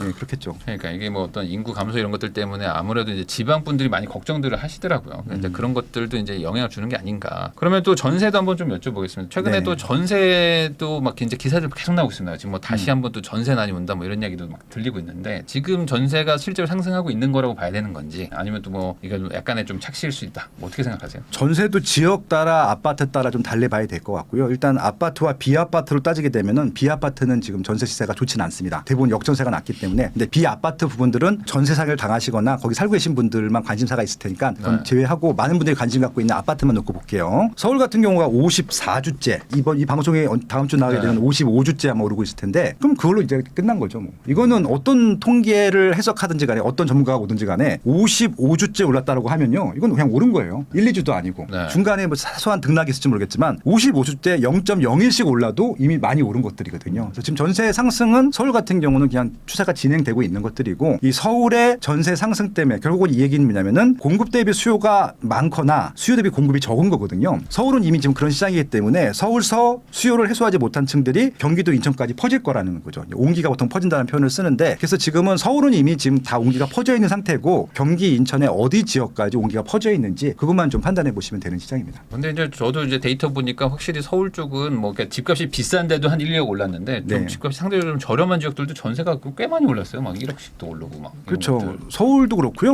그러니까 제가 대표적인 지역이 이제 인천 서구 한번 네. 데이터를 한번 보셔도 좋을 텐데 서구에 검단 신도시가 있어요. 네. 검단 신도시가 입주 물량도 많고 분양 물량도 많고 현재 미분양도 대부분 다 인천 서구 검단 신도시 네. 쪽에 있습니다. 근데 1년 전 전세하고 지금 전세 한번 보세요. 아까 서울 말씀하셨는데 검단 신도시도 매매가가 얼마 안 되거든요. 5억에 네. 분양가가 제일 적은 게 4억이었고 제일 비싸가 분양한 게 5억대였었거든요. 1억이 올랐어요. 전세 그러니까 가격이. 10억짜리도 1억 오르고 5억짜리도 1억 오르고. 그러면 그런 네. 인천 서구에 전세가 1억 올랐으면 뭐 이게 더 할 필요가 없는 거잖아요. 네. 그런 거죠. 아니, 이제 근데 또 이해가 안 되시는 부분도 있을 거 아닙니까? 근데 공급도 많고 막 이런데 왜 전세가 오르냐 막 이런 예. 것들에 대해서. 그러니까 이제 인천 서구는 서울 수요가 반 이상이라고 보시면 될 것 같아요. 서울에서 임차를 살던 분들이 인천 서구로 가서 매매를 하든지 전세를 해요. 타격차가 별로 안 나니까 그 수요가 계속 밀려오고 있다고 보시면 될 것 같고 이 비슷한 현상이 계속 반복이 되는데 가장 최근의 일은 2020년도에 김포가 역대급 입주 물량이 있었거든요. 네, 네. 한 해에 4만 세대가 넘게 입주했어요. 그러니까 김포시가 아파트가 들어온 게 30년이 채 안 됐는데 30년 김포 역사상 김포 한강 신도시 입주할 때보다 입주 물량이 더 많았어요. 2020년도였는데 다들 폭락할 거라고 예상했는데 매매가 전세가 다 상승했거든요. 그 이유는 2020년도에 서울이 거의 폭등을 했어요. 경기도 폭등한다 보니까 네. 경기 인천에서 가격의 부담을 느끼신 분들이 다 김포로 갔던 거예요. 그래서 그 사례를 보게 되면 똑같다고 보는데 지금 서울에서 밀려온 수요들 경기도 비싼 데서 밀려온 수요층들이 경기도와 서울에 붙어있는 인천 쪽으로 몰리고 있다고 생각하는데 이게 한쪽은 부평이고 한쪽은 서구예요. 인천 네. 서구에서 두 지역의 아마 시세 변화들을 보셔도 되게 재밌을 것 같습니다. 그러니까 아무래도 이제 지역별로 봤을 땐 대규모 공급일 것 같긴 하지만 어떤 이 생활권으로 보면 사실 이렇게 쏙 밀려가면 뭐 충분히 이렇게 그 충당이 가능한 정도의 인구들이 살고 있기 때문에 집 주변에. 그러니까 이제 이게 수도권이라고 보시는 게 맞을 것 같아요. 이게 네. 이제 뭐 김포 따로, 뭐 서울 따로, 인천 따로 이렇게 보지 마시고 같은 생활권 내라고 하면은 이 입주 물량이 여기서만 많은 거지 서울과 같은 생활권 내에 이렇게 희석이 되게 돼버리면 그냥 일반적인 입주 물량이라고 보시면 되는 것들이죠. 다른 지역은 또 입주가 또 부족한 곳들도 많으니까. 그러면은 전세가 지금 이렇게 54주, 55주 이렇게 올라가는 어떤 뭐 그냥 근본적인 원인은 뭐라고 보십니까?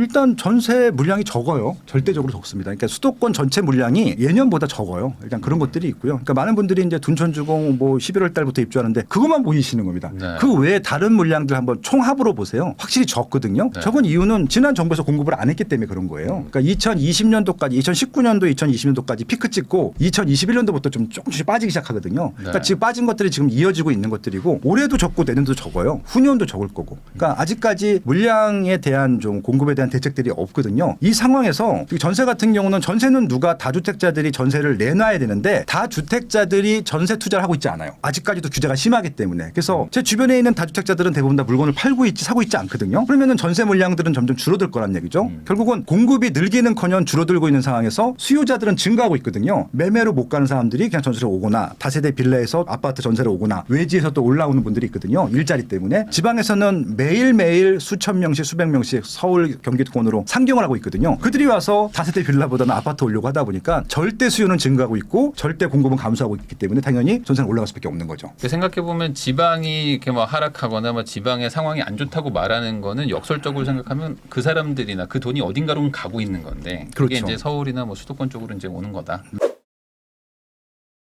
그러면 이제 최근에는 약간은 뭐 주춤하긴 하지만 결국에 뭐 연말이나 아니면 연초에 이제 금리 인하가 뭐 시작되지 않겠냐 뭐 이런 얘기들도 있는데 네. 아마 많은 분들이 걱정하시는 게 이런 걸 것 같습니다. 내가 지금 이제 전세를 구하려고 하는데 이제 금리는 아직 높은 상황인데 여기서 금리가 내려가면 그러면 이 전세가 더 올라가는 거 아니냐 이런 생각도 하실 것 같은데 금리가 어쨌든 내려가면 전세에는 어떤 영향을 준다고 생각하세요? 아무래도 더 비싸게 살 수 있는 여지는 커지게 되겠죠. 물론 전세가 이제 상한이 있기 때문에 아주 고가 아파트들은 해당이 별로 없을 거고 어차피 거기 그 시장은 또 다른 시장이니까 아마 이제 9억 원 이하, 10억 원 이하 시장에서는 아마 전세 가격이 올라갈 가능성이 높기 때문에 그런 전세가를 받을 수 있는 아파트 시세는 조금 상향 압박을 받겠죠. 전세가 올라가면서. 예. 그래서 이제 전세가율이 올라가게 되면 이제 매매가 영향을 주는 그 구간대들이 네네. 있거든요. 아마 10억 원에서 5억 원 그 전후가 될 텐데 그 구간 내에 있는 아파트들은 올라갈 것 같아요. 그 구간대가 금리 올라갈 때 제일 또 피해를 본 네. 예, 그런 또 가격대였었는데 그게 이제 다시 또 역전이 되는 거죠. 전세자금 대출 금액이 딱 뭐 5억 뭐 이렇게 네. 해가지고 이제 그런 얘기 하시는 거죠. 네. 근데 그러면 그 지역이 뭐 매매가 올라가면 또 이게 또 풍선효과처럼 뭐 다른 가격들도 영향 주고 이러지 않나요? 영향을 주죠. 왜냐하면 또 이제 비교를 할 거잖아요. 여기가 이만큼이면 저기 가는 게 낫지 않아? 그럼 글로 가는 거죠. 자기 돈 조금 더 못해갖고. 그러니까 이제 눈높이가 조금씩 높아지는 것들이죠. 예전에는 이게 위축됐을 때는 계속 금액에 맞춰서 내려오는데 시장이 좋을 때는 조금씩 더 좋은 걸 하려고 하거든요. 그래서 네. 그런 심리가 반영되면 아마 그것도 조금 퍼지겠죠. 그러면 여기까지 들으신 분들 입장에서는 앞으로 좀 집값이 좀 상승할 것 같다 뭐 이런 얘기로 이제 들으실 것 같은데 반대로 어떤 집값의 어떤 하락 요소라든지 뭐 이런 것들의 어떤 변수 뭐 이런 게 뭐 있다면 뭐가 있을까요? 아마 일시적으로는 공급 물량이 몰린 데들이 있을 거예요. 그런 지역들은 이제 구축들이 팔려야지 신축으로 이사 갈 수 있는 수요들이 좀 몰리는 데들이 있거든요. 네. 급매물로 던집니다. 그럼 그것들이 실제 급매물대로 거래가 되면 빠진 것처럼 착시가 보일 수도 있는 지역들이 아마 서울수도 생길 수 있고 경기도도 생길 수 있기 때문에 그런 부분들만 분리하시면 될 것 같고 지방은 그런 게 많아요. 지방은 아예 또 침체장이라고 보셔도 될 것 같아요. 아무래도 신축이 들어온다는 거는 이제 네. 구축을 팔아서 또 가시는 갈아타야 분들이 되니까. 있는데 네. 잘 안 팔리니까 막 급매로 던지기도 하고. 그러니까 시장이 좋으면 두 개 다 구하거든요. 이게 네. 중가를 받는다 하더라도. 근데 지금은 중가를 받을 만큼 좋은 시장은 아니기 때문에 하나 팔려고 하겠죠. 그럼 이제 급매물라도 던져야죠. 그러면 앞으로 이제 입주 물량이 좀 대규모가 좀 예정되어 있는 지역이라면은 약간의 어떤 조정은 또 올 수도 있다. 네. 그런데 이제 그런 데가 없다면은 뭐 지금처럼 어떤 이 분위기가 계속 이어질 것이다. 예, 뭐 폭등은 아니겠지만 그냥 네. 꾸준히 상승 거래는 될 것 같아요. 그럼 입주량 말고는 뭐 변수가 지금 딱히 뭐 없는 그런 상황이라고 봐야 되나요? 그리고 이제 이것도 좀 전 좀 심각하게 보고 있는 것 중에 하나가 뭐냐면은 분양가예요, 분양가. 분양가. 솔직히 저는 이제 네. 분양가를 더 많이 보고 있는데 분양가가 알게 모르게 계속 올라가고 있거든요. 이제 네. 여러분들이 잘 모르셔서 그러는데 서울은 분양가를 꽉 눌러놓고 있어요. 그래서 분양가가 지금 주변 시세보다 쌉니다. 근데 서울을 제외한 경기, 인천 포함 지방 모든 지역은요 분양가가 시세보다 비싸요. 한번 비교해 보시면 아실 겁니다. 그러면은 이 얘기 뭐냐면은 분양가가 비싸기 때문에 분양이 미분양이 나면요 이게 시장이 안 좋아지는 게 아니라 구축들, 준실축들로 갈 거거든요. 이게 입지가 구축 쪽이 더 좋은데 이게 부실군으로 분양하는 게 입지 나쁜데 새 아파트라는 이유만 더 비싸 그러면 이거 산다, 이거 선택할 가능성이 높거든요. 상대적으로 싸 보이는 예, 거가. 그러니까 그런 것들이 펼쳐질 것이 예상이 되기 때문에 투자 수요층들은 그런 거 노리거든요. 그래서 아마 지방도 좀 하반기 때부터는 재밌는 시장이 좀 펼쳐질 것 같고 그래서 지금 분양가가 올라간 지역들은 기존 구축들이나 준신축들 한번 매수세가 붙는지 한번 보실 필요가 있을 것 같고 서울은 뭐 어떻게든지 간에 뭐 분양가도 싸 시세도 좀 뭐 그래서 서울은 계속 이렇게 될 것 같고 서울을 제외한 나머지 지역들은 아마 분양가가 많이 올라간 데들 위주로 좀 관심 있게 보셔도 좋을 것 같아요. 근데 잠깐 말씀해 주셨지만 결국에 지금 서울이나 뭐 수도권 기준으로 봤을 때 이제 뭐 대규모 공급 이런 게 지금 뭐 계속 뭐 지연되고 있고 뭐 안 된다 뭐 이런 얘기까지 나오고 있는 수준인데 그렇다면은 지금 이 공급 부분에 대해서는 해결책은 없잖아요. 당장은. 없죠. 그러면 이게 그냥 이렇게 계속 가는 건가요? 가격대나 이런 게. 방법이 없습니다. 그러니까 이게 이제 두 가지인데 하나는 매매 시장이 있고 하나는 전세 시장일 텐데 매매 시장은 방법이 없어요. 그래서 아마 실질적으로 올라갈 만큼 올라갈 것 같아요. 많이 올라간다는 게 아니라 구축들이 안 올라갔었거든요. 빠지기만 했었거든요. 2022년도 하반기 때부터 쭉 빠지기만 했던 구축들도 올라갈 것 같아요. 입지가 괜찮은 지역들은. 그리고 신축들은 많이 올라가겠죠. 근데 신축들은 이제 많이 올라가도 거래량은 많지 않을 겁니다. 왜? 팔지 않을 거니까. 네. 왜? 신규 입주 물량이 없기 때문에 뭔가 대체할 만한 게 없을 때까지는 안 팔 거거든요. 그럼 계속 올라가는 걸 즐기면 되는 것들이고요. 그래서 이제 매매 시장은 그렇게 좀 움직일 것 같고 입지가 좋은 데들. 문제는 전세 시장인데 그러니까 이쪽에 입지가 좋은 데들 구축 신축은 막을 방법이 없어요. 근데 전세는 막을 수 있는 방법이 하나가 있는데 다주택자들을 활용하면 돼요. 근데 정부에서 좀 그 카드를 쓸지 안 쓸지 잘 모르겠어요. 워낙 민주당이 그것들을 막고 있기 때문에 그게 무슨 얘기냐면은 전세는 공급을 할 사람만 있으면 되거든요. 그러면 공급을 하면 되는데 지금 다주택자들이 전세 공급을 못 하고 있습니다. 하나는 이제 아파트 임대사업자 제도가 없기 때문이기도 하고요. 그리고 또 임대사업자 제도가 아니고 일반적으로 매수를 해도 다주택자부터는 취득세부터 중과를 받기 때문에 규제를 받고 있습니다. 그래서 이 부분들을 어떻게 활용할 건가에 따라서 그러면 기존 아파트를 사서 전세 물량으로 공급해 버리게 되면은 전세 물량들은 일시적으로 늘어날 수 있거든요. 저 같으면 그 카드를 쓸 텐데 제가 대통령이나 국토부 장관이면은 쓸지 안 쓸지 잘 모르겠어요. 아무래도 다주택자에 대해서 뭐 여론이 뭐 여전히 안 좋기도 하고. 근데 그러다 뭐 보니까. 최근에 나온 뉴스 보니까 일단 종부세에 대해서 완화 분위기가 나오는데 물론 이제 민주당은 1주택자만 풀고 있고 대통령 이하 정부나 국민의힘은 다 다 풀자고 다주택 네. 그리고 이 안 푸는 김에 다주택자에 대한 모든 중과세금을 풀자라고까지 나왔거든요. 그 안이 먹힌다고 하면은 조금은 이제 임차 시장이 안정될 수 있는 좀 계기가 만들어질 수 있겠죠. 근데 그 말은 이제 이런 의미인가요? 그러니까 결국에 그렇게 다주택을 좀 풀면 지금 안 좋은 뭐 비아파트, 뭐 빌라나 오피스텔 쪽 뭐 구축도 막 사람들이 좀 살 것이고 아니면 아예 그냥 비아파트 분양 같은 것도 사람들이 좀 받으니까 그러면서 약간 단기간에 공급이 좀 확 늘어나면서 아파트는 그렇죠. 아니더라도 네, 네. 그러면서 좀 전세를 좀 잡을 수 있다. 이 얘기를 하시는 거예요. 그것도 포함이고요. 아파트 전세 물량이 일시적으로 늘어나요. 그러면 좀 이제 지금 수요 대비 공급이 어그러져 있으니까 네. 그 부분에 대한 것들도 좀 보완이 되는 것들이죠. 사실 지금 한 2, 3억, 3, 4억 있는 분들도 이거 그냥 전세 끼고 사놔야지라고 예전에는 하셨던 생각하셨던 예. 게 지금은 안 되다 보니까 그렇죠. 그러니까 이제 그게 이제 거래가 안 되고 있는데 그런 것들을 근데 풀기는 쉽지 않지 않아요. 그러니까 한번 복귀를 해보시면 좋겠어요. 정책 만드시는 분들이 정말 임대사업자 제도가 있거나 아니면은 대세 상승장이라 하더라도 묘하게 전세 시장이 안정된 시기가 있었거든요. 네. 그땐 대부분 다 다주택에 대해서 그렇게 심한 규제가 없었을 때였었거든요. 근데 지금 규제를 하면 더 올라가거든요. 전세도 올라가고 매매도 올라가고. 그래서 네. 한번 복귀를 해보시면 좋은데 그냥 답답한 노릇이죠. 예. 사실 다주택을 권한다는 것 자체가 이제 전세, 월세, 매물을 확 늘린다는 개념이기 그렇죠. 때문에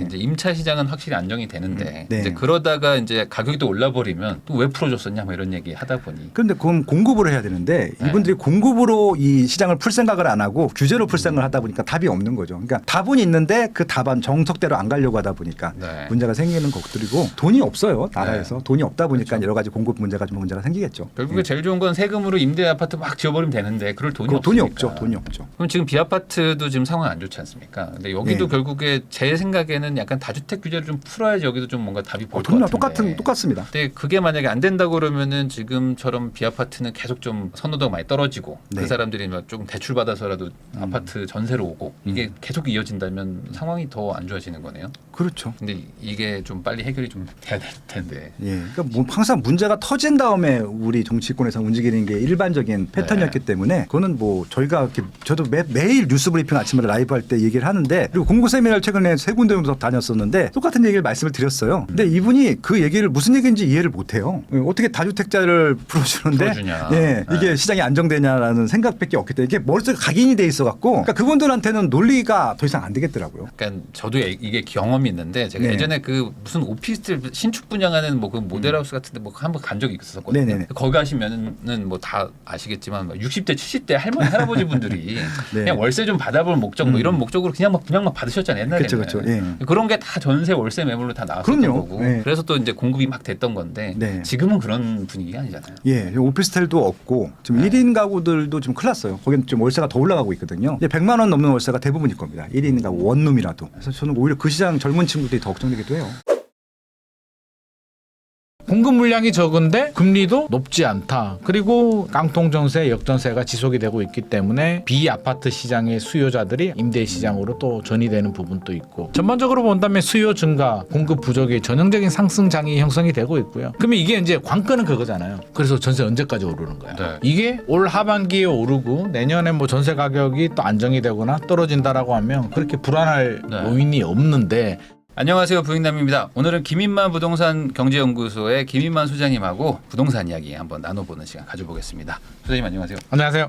네, 저희가 그 촬영 전에 잠깐 또 얘기를 나눴지만은 네. 요즘에 그 뭔가 부동산 시장의 분위기가 좀 확 달라졌다 이런 느낌을 좀 받긴 받아요. 이게 뭐라 그럴까요? 온도? 네. 물 온도가 좀 달라진 듯한 느낌이 아니라 실제로 통계도 그렇고요. 뭐 제 주변에도 그렇고 이제 문의 사항도 그렇고 좀 많이 달라졌는데 제가 이제 어렸을 때 이제 바닷가에 살았는데 바닷가에 해수욕 가면 네. 여름철에 그게 있거든요. 참 이게 여름 방학 때 물이 따뜻해요. 사실은 바닷물이 네. 따뜻한데 어느 순간이 되면 차가운 순간이 오고 물이 딱 네. 바뀌거든요. 이게 무슨 날인지는 모르는데 물이 싹 바뀌는데 그런 느낌. 차가워. 들어가면 네. 안 돼라는 느낌이 드는데 최근 한 달 전부터 이제 부동산 시장이 이제 서울 기준입니다. 뭐 전국이 그렇지는 않고요. 서울 기준에서는 이제 살짝 온도가 좀 달라지는 거 아닌가. 실제로 뭐 부동산은 통계를 보더라도 통계에도 이제 나타나고 있고요. 뭐 네. 실제로 수도권 서울은 뭐 상승 전환이 된 지 이미 오래됐고 상승 폭이 계속 총선 지나고 약간 보합 지지부진했는데 한 3주 전부터는 확실히 좀 달라진 상승폭을 좀 키우고 있고 전세는 그냥 확실히 상승인 것 같습니다. 그래서 네. 매매 전세가 이제 상승 전환이 됐는데 전세가 좀 더 가파르다.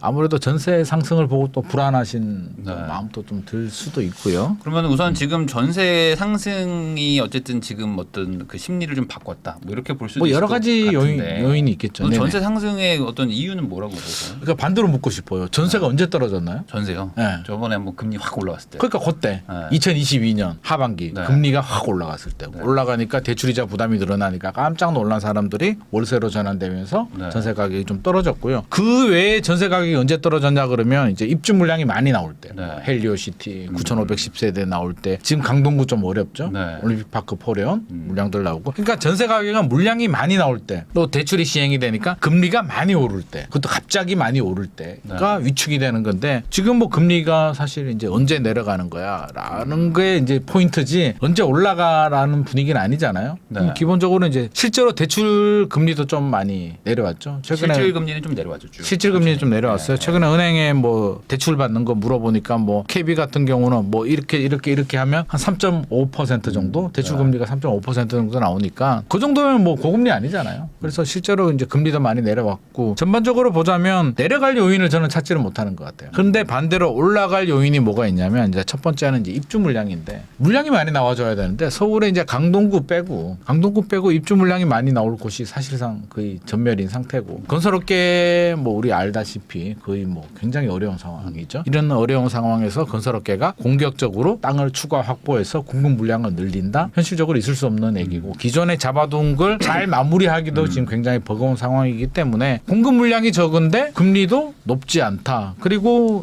깡통 전세, 역전세가 지속이 되고 있기 때문에 비아파트 시장의 수요자들이 아파트 시장, 임대 시장으로 또 전이되는 부분도 있고 전반적으로 본다면 수요 증가, 공급 부족의 전형적인 상승장이 형성이 되고 있고요. 그러면 이게 이제 관건은 그거잖아요. 그래서 전세 언제까지 오르는 거야? 네. 이게 올 하반기에 오르고 내년에 뭐 전세 가격이 또 안정이 되거나 떨어진다라고 하면 그렇게 불안할 네. 요인이 없는데 최근에 좀 재밌는 결과가 하나 나왔어요. 조사 결과를 보면 우리 계약갱신 청구를 하잖아요. 2+2. 네네네네. 2020년 7월 31일에 시행이 되고 이제 2021년, 2022년만 하더라도 계약갱신 청구를 하시는 분들이 굉장히 많았어요. 70몇 %, 60몇 % 정도 신규 계약보다는 왜 전세 가격이 올라가니 5% 상한 제한을 두고 그냥 연장하는 게 좋은데 2022년부터 좀 달라졌는 게 2022년 이제 뭐 금리 올라가고 2023년도 그렇고 금리가 올라가니까 이게 이제 갱신율이 떨어져요. 점점점 뭐 33%, 2023년이 아마 33%인지 제 기억이 좀 가물한데 아무튼 30% 됩니다. 올해 2024년 우리 전세 가격이 올라가는 가고 있잖아요. 뭐 네. 54주 상승이다 뭐 이런 얘기 나오는데 계약갱신 청구율이 떨어졌어요. 더 떨어졌다. 네. 네. 29%인가 뭐 네. 떨어졌어요. 이상하잖아. 아니, 전세 가격이 떨어지는데 왜 계약갱신 청구를 안 하는 거지? 세입자들이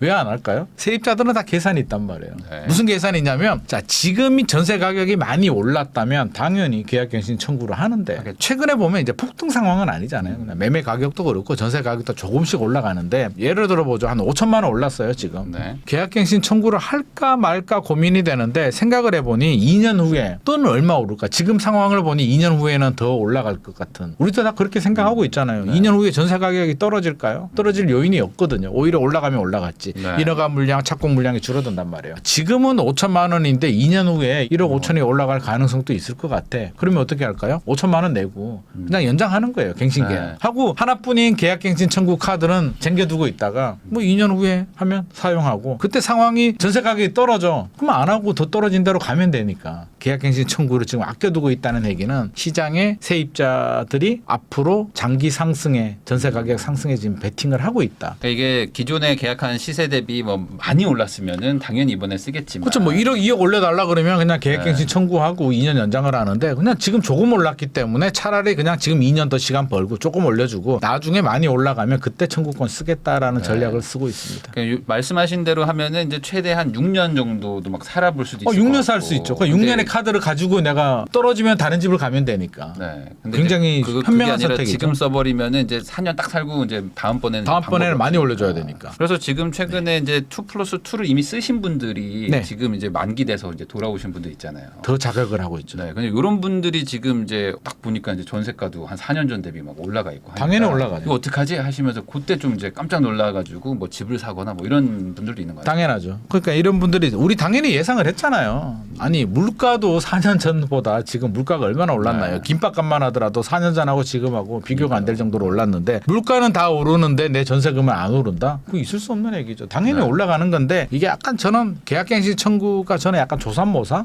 이게 올라가줘야 되는 걸 강제로 눌러버리게 되면 4년 후에 이제 2+2가 됐어요. 2020년에 우리 대표님하고 저하고 네. 이제 제가 세입자예요. 계약을 했는데 4년이 지났잖아요. 네. 자 임대인 입장에서 어떻게 생각할까요? 지금 안 올리고 또 하게 되면 또 4년, 그렇죠. 8년 동안 나는 못 올리게 되잖아요. 그럼 지금은 지난 기간 동안 못 올린 거 플러스 앞으로 4년 동안 올라갈 것까지 플러스해서 올려야 되는 거죠. 그러면 네. 전세 가격은 이런 물건들은 더 많이 올라가게 되고 불안한 세입자들은 어떡하지? 전세로 가야 돼? 차라리 이 기회에 사버릴까? 하는 수요들 때문에 저는 매매 시장도 또 일정 부분 또 영향을 받지 않나. 그게 아마 이제 이사 준비해 보신 분들은 아시겠지만 한 4년 전에 이사하시고 이제 요번에 이사하시면은 이사비도 이사비 많이 거의 올랐어요. 1.5배에서 2배 올랐어요. 굉장히 많이 올랐습니다. 그래서 아마 그거 보고도 깜짝 놀라시는 분들도 있을 거예요. 요즘 뭐 돈 들어가는 거는 다 깜짝깜짝 놀랍니다. 네, 그래서 이게 인건비도 뭐 많이 올라가고 하다 뭐 보니까 당연히 이해가 됩니다. 네. 그래서 이제 뭐 몇 천만 원 올려달라 뭐 이렇게 얘기하면은 보통은 이제 이사비랑 뭐 중개비 고려해가지고 이제 판단하시잖아요. 네네. 근데 그렇게 생각하니까 그래 차라리 올려주자. 올려주는 게 이렇게 낫다니까요. 생각하는 게 이사비에 중개비 하면 네, 사실 이사비가 그것도 좀 세가지고 꽤 돈이 많이 네, 나가거든요. 아마 그런 네. 것도 현실적인 이유가 있지 않을까. 네네, 그러면 맞습니다. 지금 어쨌든 임대차 3법에 특히 이제 2+2 네네. 그다음에 이제 뭐 계약갱신 그 상한 5% 네네. 요거가 이렇게 완만한 상승을 계단식으로 이렇게 만든다. 이렇게 봐야 자극을 주는 거잖아요 시장에. 그래서 저는 처음부터 2020년에 시행될 때도 굉장히 좀 반대하는 입장이었거든요. 네. 아니 왜 시장에 자꾸 자극을 주는 거야? 그냥 네. 물 흘러가듯이 내버려 두고 2년이 문제면 그냥 3년 네. 최단 존속 기간은 그냥 3년으로 해주면 청구할 것도 없고 반대할 것도 없잖아요. 그렇죠.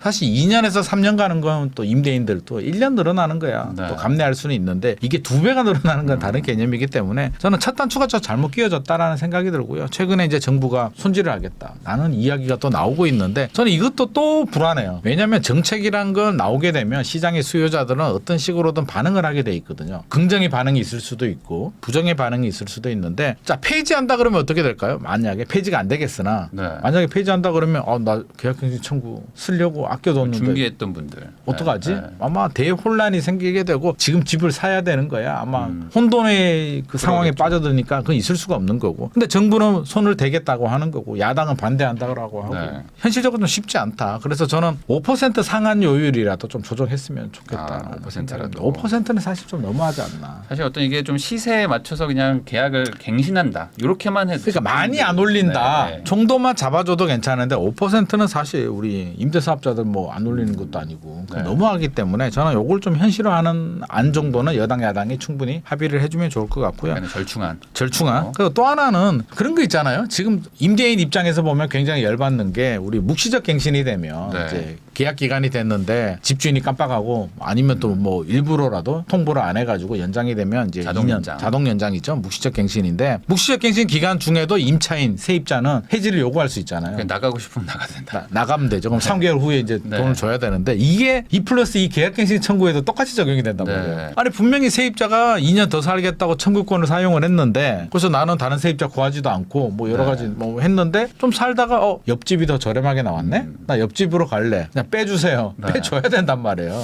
그래서 저는 이런 부분에 대해서는 좀 개정이 좀 필요하다. 본인 행동에 대해서는 책임을 지자. 그래서 네. 본인이 청구했으면 2년은 살고 이런 책임감을 가질 수 있는 사실은 세입자 잘못은 아니고요. 네. 법이 세입자한테 그런 편법을 쓰도록 만들었기 때문에 저는 이런 점은 좀 개정을 하는 게 맞지 않나 싶습니다. 말씀하신 대로 임대차 3법에 어떤 뭐 부작용이나 이런 것들도 분명히 있는데 네. 그 안에는 이제 법이 조금 허술하거나 이 그럼요. 분쟁을 좀 절속, 유도하는 게 있기 절속법입니다. 때문에 그런 네. 것들 조금만 교정을 좀 해도 지금보다는 혼란이 좀 많이 저는 교정을 해야지 지금 와서 뭐 단면 폐지하고 또 3년으로 네. 간다 그러면 또 다른 혼란이 생기고 결국 전세 가격이 내려가지는 않습니다. 더 올라가면 올라갔고요. 올라가는 것도 적당히 올라가줘야 되는데 왜곡이 돼서 지나치게 올라가게 되면 또 그에 따른 반작용 부작용이 있기 때문에 저는 시장의 자극은 최소한으로 하자 주지 말자라는 입장입니다. 그러면 이제 소장님 말씀대로라면 이제 전세를 결국에 자극하는 거는 금리가 뭐 갑자기 또 뭐 내려가든 올라가든 뭐 이런 건데 이거는 우리가 어떻게 할 수는 없는 거니까. 어쩔 수 없습니다. 그러면 이제 결국에 이제 신축 공급들이 많아져가지고 빈집이 늘어나면 어찌됐든 전세도 이제 좀 상당히 좀 안정이 좀 될 수가 있는데. 그건 더 어렵잖아요. 근데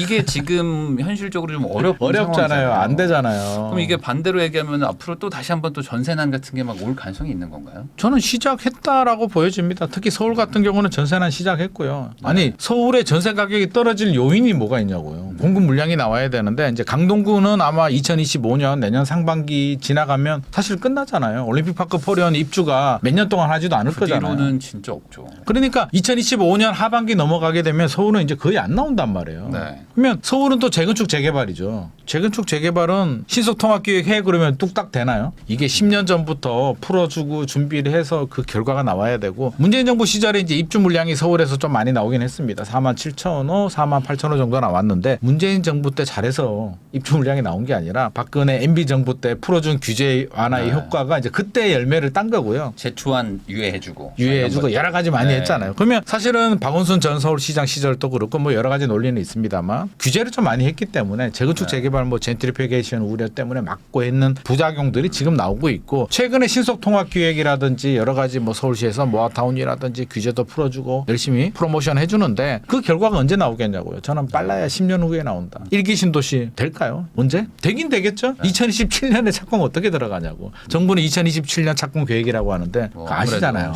쉽지 않은 게 아니라 벽이 많죠. 네. 불가능하잖아요. 2027년에 착공하려면 지금 이주해야 되는데 지금 사람들 잘 살고 있고 조합도 안 만들었는데 무슨 이주를 하냐고요. 그래서 현실적으로 물량이 나오기는 굉장히 어렵겠다. 그러면 전세 가격은 생각보다 좀 길게 전세 난이 이어질 수도 있고 수도권 지역 같은 경우는 이제 다행이라면 공공택지들 뭐 3기 신도시 같은 거 또 2018년부터 또 추진을 했기 때문에 경기도라든지 이런 수도권 지역들은 저는 서울보다는 좀 덜 심각할 거다. 한 2, 3년이 지나면 이제 뭐 본청약도 하고 물량들이 나오고 하면 서울보다는 나온데 문제는 이제 서울이 이게 어떻게 해결을 하느냐가 이제 가장 관건인데 솔직히 제가 국토부 장관이라도 이 전세 문제는 사실 해결 못할 것 같습니다.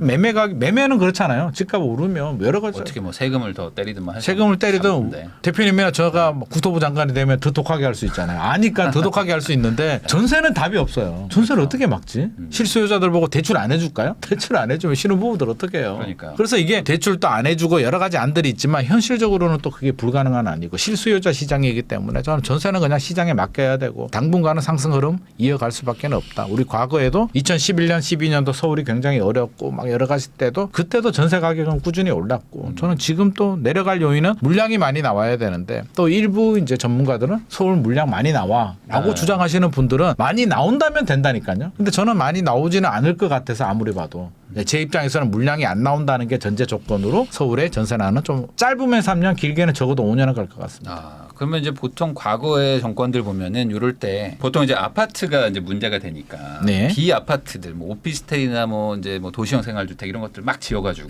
우선은 급한 불을 좀 껐었잖아요. 네. 그러다 보니까 이제 막 오피스텔 규제도 막 풀어주고 뭐 난방도 바닥 난방하게 해주고 막 맞아요, 임시로 맞아요. 막 하면서 어떻게든 맞습니다. 공급을 좀 하게 했는데 지금은 비아파트가 좀 그런 분위기가 또 아니어가지고 아니죠. 네. 그래서 이거는 지금 아니에요. 답이 없다. 답이 그렇게 없다. 봐야 되나요? 그리고 저는 그 정책도 굉장히 반대하는 입장이고요. 아니 비아파트에 뭐 오피스텔이나 신축 빌라 시장을 저는 정부가 개입할 시장은 아니다. 시장이 좋아지면 우리 민간 건설하시는 분들이 하지 마라 그래도 네. 자연스럽게 합니다. 그게 규제 때문에 지금 공급을 못 하나요? 아니잖아요. 사는 사람이 없다. 네. 분양을 안 받는다. 왜 분양을 안 받느냐? 따지고 보면 집값이 안 올라가니까 일단 빌라 같은 경우는 안 되고 두 번째 문제는 이제 전세잖아요. 전세를 끼고 갭을 가지고 이제 투자를 해야 되고 그 투자자들이 이걸 분양을 받아줘야 되는데 지금 전세가 아파트 가격은 올라가지만 우리 앞서서 전세 가격 올라간다는 건 아파트 얘기잖아요. 그렇죠. 빌라 오피스텔에 지금 또 깡통 전세, 역전세 지금 계속 발생하고 있고요. 전세 사기 특별법도 지금 갈팡질팡하고 있는 상황인데 이게 전세가 안정되지 않으면 이 비아파트 시장은 안정될 수가 없습니다. 그래서 원인을 정부는 뭐 이게 주차장법 완화해주고 뭐 건축법 완화해줘서 될 문제는 아니라 전세를 빨리 해결해줘야 돼요. 그냥 믿고 계약하면 문제 없는 안전한 전세 시장을 만들어주면 시간이 지나면 해결될 문제인데 지금 뭐 전혀 고민을 안 하고 있다. 있다. 그렇다면 전세가 이렇게 안 된다면 결국에는 이런 신축 빌라, 오피스텔 시장도 당분간 또 어렵지 않나. 그러면 우선은 아까 말씀하신 거를 좀 들어보면은 이제 보증보험 같은 걸 좀 더 강화를 한다든지 뭐 이런 식의 방법일까요? 물론 보증보험을 강화하는 것도 이제 방법이 될 수도 있는데 보증보험도 고민이 많죠. 해주게 우리 적자가 되면 지금 엄청나. 그거 우리 세금으로 다 메워야 네. 되는데 그러면 또 이게 사기하시는 분들이 네. 그걸 또 이용한단 말이에요. 보증보험이 잘 나오면 야 보증보험 잘 나오는데 또 금액을 올려가지고 또 너는 손해 안 봐. 걱정하지 마. 보증보험 가입하면 돼. 심지어 저는 그런 주인들도 봤는데 세입자가 돈 돌려달라고 하니까 왜 나한테 얘기해. 보증보험 회사에 얘기하지. 보증보험에서 받아라. 그냥 너무나 당연하게 그렇게 얘기를 하는 사람 보고 좀 깜짝 놀란 적이 있는데 네. 그렇단 말이에요. 그래서 하나의 정책이 나오면 또 그걸 이용하는 이런 또 부작용들이 생기기 때문에 전세 시장 안정시키려면 이제 특별법 나오는데 저는 특별법 내용 중에 가장 아쉬웠던 게 물론 피해자 구제를 해줘야죠. 구제를 해줘야 되는 건 맞는데 지금 또 왜 계속 발생을 할까? 내용을 보면 그 세금 체납 정보 니들이 확인해. 계약 기간 동안에는 집주인 동의 없이 볼 수 있게 해줄게. 전세 가율 니들이 확인해. 뭐 여러 가지 그런 내용들이 나오잖아요. 그러면 주로 사회 초년생들인데 2030들한테 니들이 확인해라고 하는데 확인하기도 어렵고요. 확인했어. 뭔가 이상해. 그러면 부동산한테 가서 뭔가 이상해요라고 하면 부동산이 아 그러네요라고 할까요? 아니면 뭐 다른 논리를 갖다 댈까요? 뭐 이건 뭐 집주인이 엄청난 부자야. 그렇지. 그러면 뭐 이제 그렇죠. 집주인이 엄청난 부자야. 이거는 괜찮아. 네가 몰라서 그러면 계약하게 되잖아요. 그러니까 네. 알아서 계약하라고 하지 말고 저는 항상 주장하는 게 우리 유튜브 있잖아요. 부일남 네. TV. 유튜브 업로딩할 때 어떻게 되나요? 저작권 검사 누가 뭐 해요? 그런 거 하죠. 네, 유튜브에서 하죠. 유튜브에서 해주지 우리가 야 이거 저작권 위반된 거 있나 기님만이 말 중에 저작권 위반된 거 있나 검사 안 하잖아요. 그냥 자동으로 하는 거잖아요. 근데 왜 전세 계약은 국가가 자동으로 안정성 검사를 안 해주냐는 거죠. 네. 우리나라 같은 IT 강국에서 계약서를 쓰든지 전자계약을 하든지 만약에 종이 계약서를 썼다면 이 계약서를 스캔해가지고 국가 시스템에 업로딩해서 딱 누르면 검사해가지고 아 세금 체납이 있네. 이 사람이 주택을 너무 많이 가지고 있네. 전세 가율이 어떻게 되네. 여러 가지 해가지고 문제 있음, 문제 없음, 문제 뭐 하면 다음에 바로 자동으로 또 보증보험 가입하고 다음 단계로 넘어가서 계약 끝나도록 대한민국이 못할 것 같습니다. 저는 할 수 있다고. 네. 국세청하고 관련 기관들이 머리만 맞대면 되는데 저는 의지가 없고 열정이 없다. 그래서 그렇게 해줘야 믿고 그냥 계약하면 되잖아요. 사람들이 지금 왜 전세가 이렇게 되냐면 안 해요. 복잡하니까 불안하니까. 우선은 좀 애매하면 안 하는 게 맞죠. 저라도 만약 우리 애가 네. 전세 계약을 맺는다, 신축 빌라 전세 계약을 맺는다 그러면 그냥 보지도 않고 저는 하지 말라고 합니다. 귀찮으니까 뭐 또 네. 확인하고 혹시라도 잘못되면 야, 그냥 월세 가 그냥 월세 가 네. 그냥 아파트 가라고 한단 말이에요. 네. 그러니까 그렇게 되지 않도록 그냥 계약 맺으면 하지 말라고 하네. 국가 시스템에서 이게 나도 K 나오네. 안 하면 되고요. 이거 하라고 하네. 하면 되고 하라고 했는데 문제 생기는 부분에 대해서는 국가가 좀 책임을 져야 되는데 저는 그렇게 잘만 만들어 놓으면 그렇게 또 하자가 많이 안 생기지 않을까 해서 그런 노력 좀 해주면 정말 좋을 네. 것 같습니다. 근데 이제 뭐 이번에 그 나온 것들 보면은 입법해서 이제 행정 예고까지 다 나온 게 이제 7월부터인가 아마 적용되는 게 이제 중개사들이 그런 거 잘 챙겨서 잘 계약해라. 요거를 이렇게 돼 있잖아요. 그게 문제잖아요. 그러니까 뭐 이제 체납 같은 거 다 확인하고 그러니까. 뭐 선순위 있는 거 다 중개사가 확인해라. 국가가 할 일을 왜 중개사한테 맡기냐고요. 물론 중개사도 해야 되겠죠. 해야 되는데 당연히 해야 되죠. 저는 당연히 해야 된다고 봅니다. 당연히 해야 되는데 사기가 이게 비정상적인 행위잖아요. 사기를 하시는 분들도 비정상이고 이걸 정상이라고 할 수는 없으니까 가담하는 중개사들도 비정상인데 다수의 중개사들은 정직하게 열심히 하겠죠. 네. 근데 문제에 가담한 중개사라면 법이 이러니까 나는 성심성의껏 해야지. 중개사가 받을 수 있는 처벌이 뭔데요? 최악의 경우는 자격 취소잖아요. 네. 그걸 각오하고 하는 거잖아요. 자격 취소 사기치는 거는 각오하는 거죠. 그렇죠. 자격 취소를 각오하고 하는 사람한테 업무를 성실하게 설명하고 하래. 그게 먹히겠냐고요. 그러니까 안 먹힌다고요. 그러니까 도둑질하는 강도나 도둑놈한테 법이 이러니까 이거 해가지고 이렇게 해. 하지 마. 안 하겠냐고요. 하는 게 더 이득이니까. 자격 취소되는 것보다 전세 사기를 해서 뭐 몇십억이나 이렇게 하는 게 더 유리하니까 하는 거기 때문에 저는 그거는 그냥 중개사가 그렇게 하면 좋기는 한데 또 중개사들은 불만이 굉장히 많죠. 수수료는 점점 떨어지는데 일이 많으니까 최근에 어떤 경우들이 생기냐면 중개사가 안 하는 경우들도 있어요. 나 전세 계약 이거 안 할래. 중개 계약을 안 하겠다 차라리. 내가 30만 원 벌자고 이렇게 복잡하게 하느니 나 다른 거 할래라고 해서 아예 그냥 취급을 안 하는 중개사들도 있기 때문에 네. 오히려 다른 부작용들이 또 생기고 있습니다. 근데 이제 아까 말씀하신 것처럼 중개사들이 확인할 수 있는 서류들이 있지만 아예 안 되는 것도 있잖아요. 예를 들어 이 집주인이 몇 채를 가지고 있거나 그렇죠. 뭐 이런 걸 알 수. 이 내용이 이제 집주인한테 또 물어보는 거거든요. 네. 뭐 어떻게 됩니까? 뭐 세금 체납이 있습니까? 뭐 그럼 집주인이 저 체납 많아요. 라고 할까요? 아니잖아요.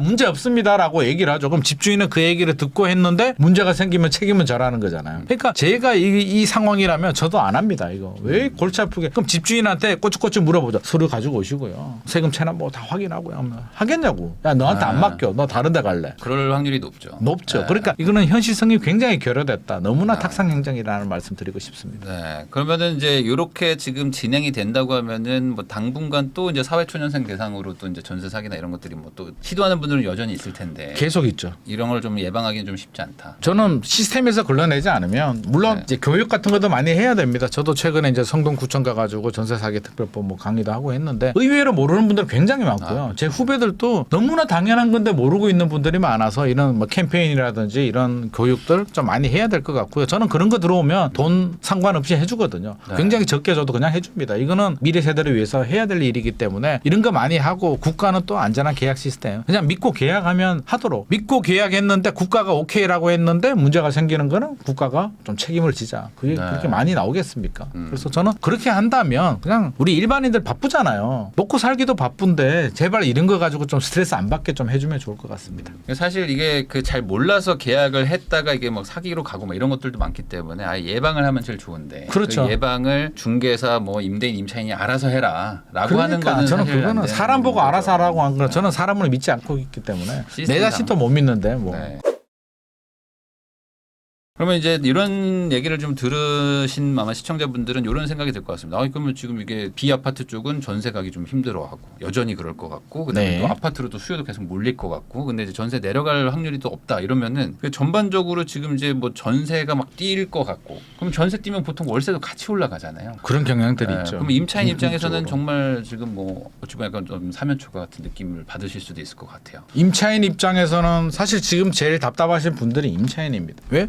가만히 있자니 전세 가격 올라가고 그럼 월세는 저렴하냐? 월세도 저렴하지 않잖아요. 꾸준히 올랐어요. 2022년에 전세는 떨어졌는데 월세는 안 떨어졌잖아요. 월세는 진짜 안 떨어지거든요. 안 떨어져요. 네, 그 월세는 그렇게 떨어질 시장이 아니에요. 전세는 또 다른 메커니즘인데 월세는 네. 그냥 페이를 지불하고 내가 거주하기 때문에 그렇게 왜곡이 생기지도 않고요. 안 떨어집니다. 그러면 그냥 있자니 올라가는 게 불보듯이 뻔하고 집을 사자니 집값 계속 올라갈까에 대한 두려움. 최근에 이제 서울 같은 경우는 이제 조금 거래량도 좀 늘어나고 뭐 한 4천 건, 2달 연속으로 4천 건 이상 올라가고 뭐 심리도 좀 개선이 되는데 그렇다고 해서 뭐 확실하게 매도인 우위 시장이냐 또 그건 네. 아니거든요. 여전히 매수인 우위 시장은 맞아요. 집값이 지금보다 우리가 떨어지는 집을 사고 싶지는 않으니까 더 올라가는데 베팅을 해야 되는데 여기서 얼마나 더 올라갈까? 최근에 이제 집 사는 분들이 이제 어떤 분들이 좀 많이 사고 있냐면 이제 무주택자분들 집 하나 사는 거 아니면 갈아타기 집 하나 있는 사람이 상급지를 업그레이드하는 경우 이런 경우는 사실 고민이 별로 필요가 없거든요. 내가 집을 하나 가지고 있는데 더 좋은 지역으로 갈아탄다면 혹시라도 내년에 집값이 뭐 떨어질 수도 있잖아요. 네. 혹시라도 떨어지면 아니 내가 가지고 있던 집도 떨어졌을 거고 같이 떨어지는 거니까 올라갈 때는 좋은 집은 더 올라가겠죠. 고민할 필요가 없는 거예요. 그리고 네. 또 자금이 되는 실수요자들은 내 집 마련했잖아요. 내년에 떨어져. 예를 들어서 뭐 어떡하라고. 뭐 거주하는 거죠. 뭐. 잘 살고 있는데 내 가족이 잘 살다가 야, 올라가겠지. 떨어질 때가 있으면 올라갈 확률이 더 높지. 우리가 집 사는데 1년 살고 또 갈아타고 하지 않잖아요. 네. 기본 뭐 3년에서 5년은 최소한 거주를 하고 있기 때문에 5년 후에 올라갈 확률이 높겠죠. 뭐 전세 가격도 올라가고 있고 공급도 부족하고 네. 금리도 그렇고 우리가 단기 시장 내년 후내년은 사실 예측하기가 뭐 미국이 금리를 빨리 안 내릴 수도 있고 또 다른 변수들 뭐 금리를 올려버릴 수도 있는데 5년 후를 내다보면 사실 올라가 있는 거는 거의 뭐 거의 네. 확실한 그란 말이에요. 그러면 실수요자들도 고민할 필요가 없어. 근데 이제 세입자는 네. 전세 살다가 가는 거는 이제 굉장히 좀 두렵긴 하죠. 내가 원래 계획을 하고 있지 않았는데 지금 사면 초과에 빠져가지고 그대로 있자니 전세금을 계속 올려줘야 될 것 같고 사자니 불안한 상황. 그래서 이런 분들에 대한 어떤 솔루션이나 해법이 좀 필요할 것 같고요. 네. 진지한 고민과 전략이 우리 부일남 TV에서 좀 제시를 해줘야 되지 않나 싶습니다. 네.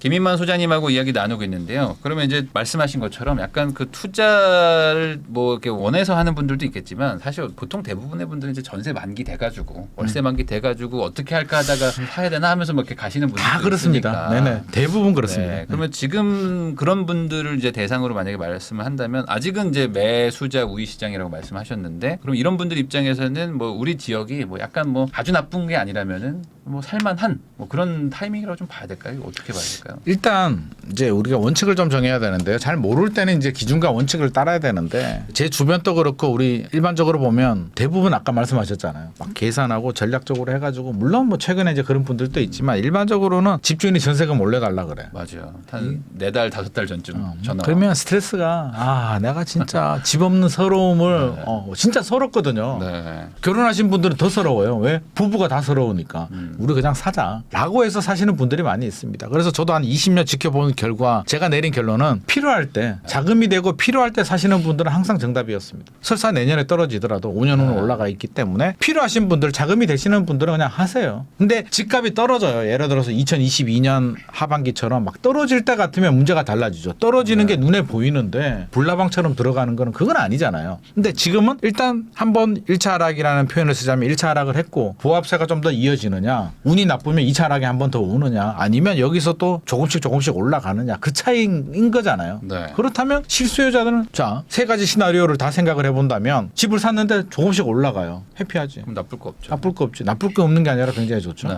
근데 집을 샀는데 만약에 지지부진해 보합. 네. 뭐 잘 살다 보면 또 몇 년 후에 올라가겠지. 나쁘지 않아요. 근데 뭐 2차 하락이 왔다? 그걸 우리가 지금 예측을 할 수는 없으니 2차 하락이 오더라도 우리 좋은 게 있잖아요. 안 팔면 그만이잖아요. 사실 우리가 실수 많이 하는 게 올라갔을 때도 마찬가지잖아요. 집값이 올라가게 되면 기분이 굉장히 좋거든요. 네. 부자가 된 것 같은데 실제로 내 주머니에 돈이 안 들어왔단 말이에요. 네, 안 팔면 안 팔면 그러면 나중에 팔 때 되면 실제로 내 계산보다 돈이 적어요. 양도세도 내야 되고 네. 여러 가지 떼버리면 그러니까 이 내 주머니 들어와야 되는 돈이고 내 주머니 들어와지 않는 돈은 그냥 숫자의 자산이기 때문에 거기에 저는 너무 일일비할 필요는 없다. 혹시라도 운이 나빠서 만약에 내년 2025년에 1차 하락이 온다면 한 1억 떨어졌네? 뭐 어떡하라고? 라는 마음으로 일상생활을 하다 보면 또 극복을 합니다. 그럼 그 확률이 몇 %가 되느냐? 우리 앞서서 보듯이 뭐 3분의 1씩 본다면 3분의 1 확률 때문에 두려워서 필요한 사람이 집을 안 산다? 굳이? 그럴 필요는 저는 없다고 보죠. 거기다 이제 뭐 고점 대비 좀 많이 좀 떨어진 뭐 이런 것들을 본다면은 그래도 이왕이면 떨어지면 좋긴 하죠. 근데 이제 서울 같은 경우에 인기 지역들은 뭐 전고점 대비 뭐 95% 회복했다라고 하는데 또 찾아보면 2022년, 2023년 상반기에 떨어졌다가 회복 못한 아파트들도 네. 꽤 많이 있거든요. 그러니까 본인이 선택을 해가지고 나는 진짜 돈 좀 있고 전문직이고 뭐 강남이라든지 마용성 해도 충분해. 전고점 대비 95%면 어때? 나는 5년, 10년 거주할 거야. 하시면 되고요. 자금이 부족하는데 그래도 최선의 선택을 하시고 싶은 분들이라면 뭐 고점 대비 떨어졌는데 아직은 회복을 못하는 지역이나 단지들 저는 찾아보면 결국에는 다 따라가더라고요. 중심지가 먼저 올라가고 뒤에 따라가기 때문에 실수요자들은 내년에 안 오르면 안 되는 이유는 없잖아요. 그러니까 그냥 살다 보면 올라가기 때문에 자신의 상황에 따라서 이렇게 판단을 하면 되는데 혹시라도 떨어지면 어떻게 하는 그 두려움 때문에 저는 내 집 마련이 필요한 분들이 주저할 이유는 없다고 봅니다. 그러니까 이게 필요한데도 불구하고 이제 어떤 가격적인 뭐 전략 판단 이런 걸 하면서 일부러 안 살 필요는 없다. 그렇죠. 근데 예를 들어서 내가 지금 2주택을 가지고 있어요. 네. 예를 들어서 2주택인데 가만히 보니 집값이 올라갈 것 같아. 한두 개 더 살까? 뭐 이런 거에 대해서는 아직도 우리가 저는 100% 바닥을 네. 확인했다고는 생각하지 않고 있기 때문에 그런 분들에 대해서는 뭐 적극적으로 사라고는 저는 말씀 안 드리는데 뭐 갈아타거나 실수요자 무주택인데 전세 살고 있는데 사야 되는 분들이라면 살까 고민하는 분들이라면 굳이 그런 30% 확률에 저는 베팅할 필요는 없다고 생각합니다. 지금 무주택자인데 집을 살까 말까 막 고민하시는 분들이 아마 이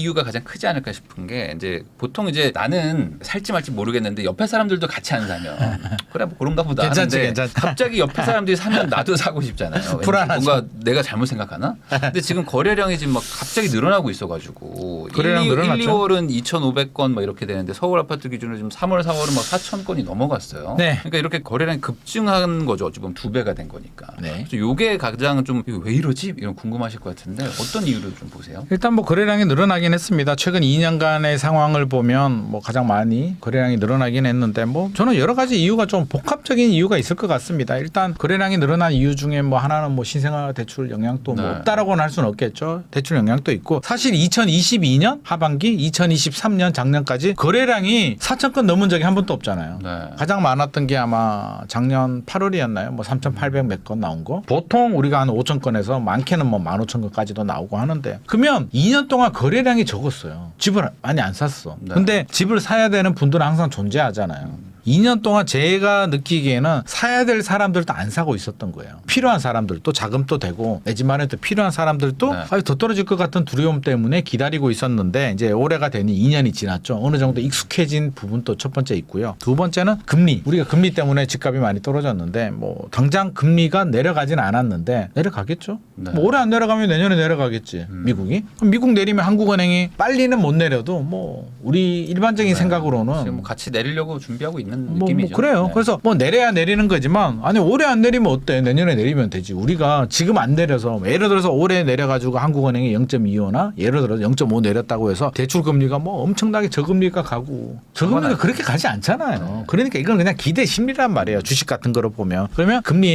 인하에 대한 기대감도 좀 반영이 됐고 또 공급 물량 또 부족한 부분도 반영이 됐고 전세 가격 우리 이야기했지만 올라가고 또 하나가 이제 또 분양가가 올라가네. 물가가 올라가니까 분양가가 천정부지 올라가니 최근에 청약 시장은 안 좋아요. 분양을 못 받거든. 네. 아무리 봐도 가격이 주변 시세보다 더 높아요. 그러면 시장의 수요자들은 이 가격을 내가 따라가야 될 것인가? 차라리 그냥 기존에 있는 주변의 신축 아파트를 사자라는 심리. 분양보다는 이제는 차라리 그냥 금매가 있으면 금매를 사야겠다라고 심리가 돌아가는 것 같습니다. 그래서 이런 게 전반적으로 영향을 주고 있는 거고요. 앞서서 이제 불안하잖아요. 근데 사실은 집값 올리는 것도 이게 약간 이제 우리 경제학인데 집값 올리는 것도 사실 우리가 올리는 거잖아요. 불안한 마음에 네. 우리 경제학에 이제 게임 이론이라고 있는데 상대방의 행동이 나한테 영향을 주는 거잖아요. 뭐 단적인 예로 우리가 빵 같은 경우에 편의점 가면 빵이 많이 있잖아요. 네. 빵이 없어서 불안하지 않잖아요. 오늘 먹고 싶은 빵이 없으면 내일 있겠지. 불안하지 않잖아요. 근데 이게 불안하면 많이 산단 말이에요. 예를 들어서 저하고 이제 우리 대표님하고 이제 크루즈 여행을 가다가 파도 쳐가지고 무인도에 상륙을 했단 말이에요. 우리 둘이. 근데 보니까 나무가 안 그려 있어요. 네. 나무가 열매가 막 열려 열대 과일이 열렸어요. 가만히 보니 구출될 때까지 이것만 따먹어도 우리가 한 달은 충분히 버틸 수 있을 것 같아요. 아무런 문제가 없는데 자고 일어났는데 기닌마니가 한 3분의 1 다 따먹었어. 이놈이. 그러면 대표님이 어떤 생각이 들까요? 가둬둬야 되겠다. 가둬둬야겠다. 뭐 어떤 분은 어제 강의할 때는 그러더라고요. 네. 그러니까 어떻게 생각하냐니까 죽여버린대. 근데 일반적으로 그건 쉽지 않고 나도 먹어야겠다라는 네. 생각을 할 수밖에 없어요. 내가 먼저 먹어야 돼. 제 잘 때 나도 먹어버려야겠다. 서로 따먹다 보면 한 달을 버틸 수 있는 걸 한 일주일 만에 다 먹어버릴 수도 있거든요. 그럴 수 있죠. 왜? 상대방을 못 믿으니까. 나의 이익이 중요하니까. 네. 그게 이제 게임 이론에서 우리 재수자의 딜레마 뭐 이런 건데 서로 합의를 하고 믿으면 깜빵 안 가는데 서로 못 믿어가지고 이제 깜빵 가는 거잖아요. 그렇죠. 저는 이게 똑같이 적용된다고 봅니다. 그냥 믿고 기다리면 어느 정도 충분히 더 안정이 될 수는 있는데 여러 가지 요인들을 보니 불안하니까 사야 되고 제가 사는데 나는 안 사면 또 집값이 더 올라갈 것 같으니까 또 불안한 마음인데 저는 기준을 확실히 정하면 될 것 같습니다. 그래서 저는 폭등하지는 않는다고 봅니다. 적어도 한 1년, 2년 안에 뭐 폭등할 가능성은 없다. 폭등해가지고 예를 들어서 뭐 서초구의 아파트가 원베일리가 갑자기 뭐 60억, 70억 가고 물론 뭐 서초구나 압구정이나 여의도는 좀 저는 예외적인 시장이기 때문에 걔들은 저는 좀 빼야 된다. 그 상위 1%들이 하는 시장을 100억, 200억 최근에 일본에 고급 주택 지은 거 네. 있잖아요. 아자부다이에서 네. 100억엔 고급 주택이 100억 맞아요. 엔이면 우리 돈으로 800억, 1000억, 800억, 900억 정도 되는데 그게 정상이냐고. 그러니까 그런 집을 우리가 계산을 하면 안 되는 거잖아요. 그러니까 네. 그런 거 빼고 일반적인 시장을 본다면 뭐 잠시 렐스가 뭐 27억 가다가 19억 떨어졌다가 뭐 24억, 25억 가는데 걔가 단기간에 40억 가겠냐고요. 그러니까 그렇게 가기는 어렵기 때문에 저는 불안한 마음 내려놓고 그냥 나만 생각하자. 내가 필요하고 내가 자금이 된다면 일단 1차 하락은 확인했으니 지금 30% 확률 그렇잖아요. 뭐 2차 하락이 올 확률 예를 들어서 30% 여기서 쭉 올라갈 확률 30% 보합이 더 유지될 확률 뭐 한 40% 이렇게 본다면 그 확률 30% 확률 때문에 내가 필요한데 안 할 이유는 없으니까 내가 지금 안 사면 폭등해가지고 또 기회를 잃어버리지 않을까. 저는 이런 두려움은 잠시 좀 내려놔도 되지 않을까. 지금 2015년에서 2021년까지 이제 폭등을 했고 2022년, 2023년 조정이 됐고 그러니까 지금 2년 조정되고 또 폭등이 오기는 저는 좀 어렵지 않나. 뭐 네. 폭락은 안 오겠으나 조금 더 쉬어야 되지 않나라는 생각을 가지고 있습니다. 이게 쉬는 게 뭐 나쁜 건 아니잖아요. 그래서 저는 개인적인 투자자 입장에서의 바람은 차라리 그냥 저는 30% 차라리 그냥 저는 개인적으로 2차 하락 왔으면 좋겠습니다. 기회잖아. 확실하게 빠져서 뭐 그냥 규제도 풀리고 그때 들어오고 풀고, 뭐. 강남 규제도 좀 풀리고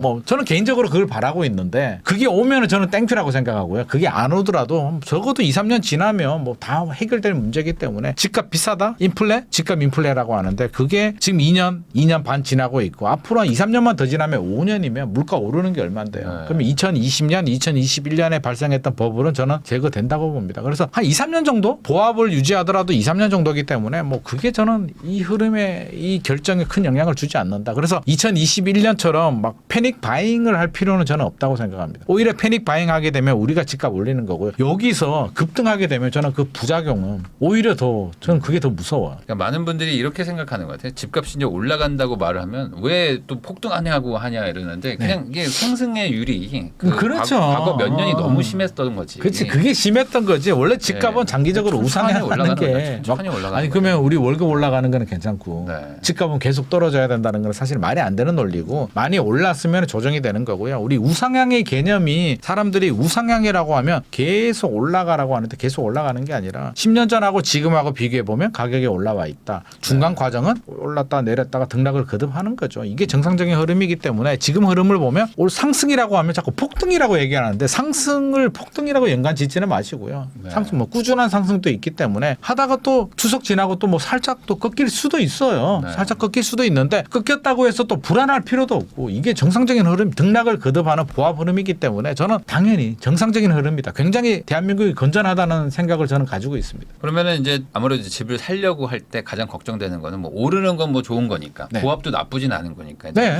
하락하면 그건 이제 겁이 나잖아요. 겁이 그러다 나죠. 보니까 이제 하락에 대한 요인을 좀 찾게 마련인데 그 중에 아직 해결이 안 된 게 PF 아닙니까? 이제 소장님이 PF는 뭐 그래도 어떻게 해결 잘 되는 분위기라고 말씀하셨었는데 PF 이게 지금 약간씩 뭐 딜레이는 되고 있어요. 그래서 이 PF가 앞으로 어떻게 될지. PF가 이제 뇌관이 된다. 뭐 4월 위기선은 지나갔는데 이제 PF로 심각하긴 하죠. 네. 건설업계 우리 이제 수요자 시장을 본다면 서울 같은 경우는 이제 바닥을 찍고 좀 회복을 하고 있다. 강력한 상승은 아니지만 네. 뭐 등락을 거듭하는 요 정도 수준이 되는데 공급자는 이제 굉장히 어려운데 이거는 사실 이게 정책의 문제거든요. 네. 이제 그냥 그 민간 시장에서 소화할 수준은 아닌 것 같고 이게 이제 가장 우려스러운 점 월스트 케이스를 우리가 가정을 해보면 PF가 수습이 안 돼가지고 뭐 200 몇십 조가 네. 빵 터져가지고 금융권으로 전이돼서 금융회사들이 흔들리고 뭐 뱅크런 일어나고 네. 막 이런 현상들을 이제 우리가 걱정하는 부분인데 저는 뱅크런까지 가지는 않으리라고 보고요. 뭐 지금 또 모르면 모르겠는데 뭐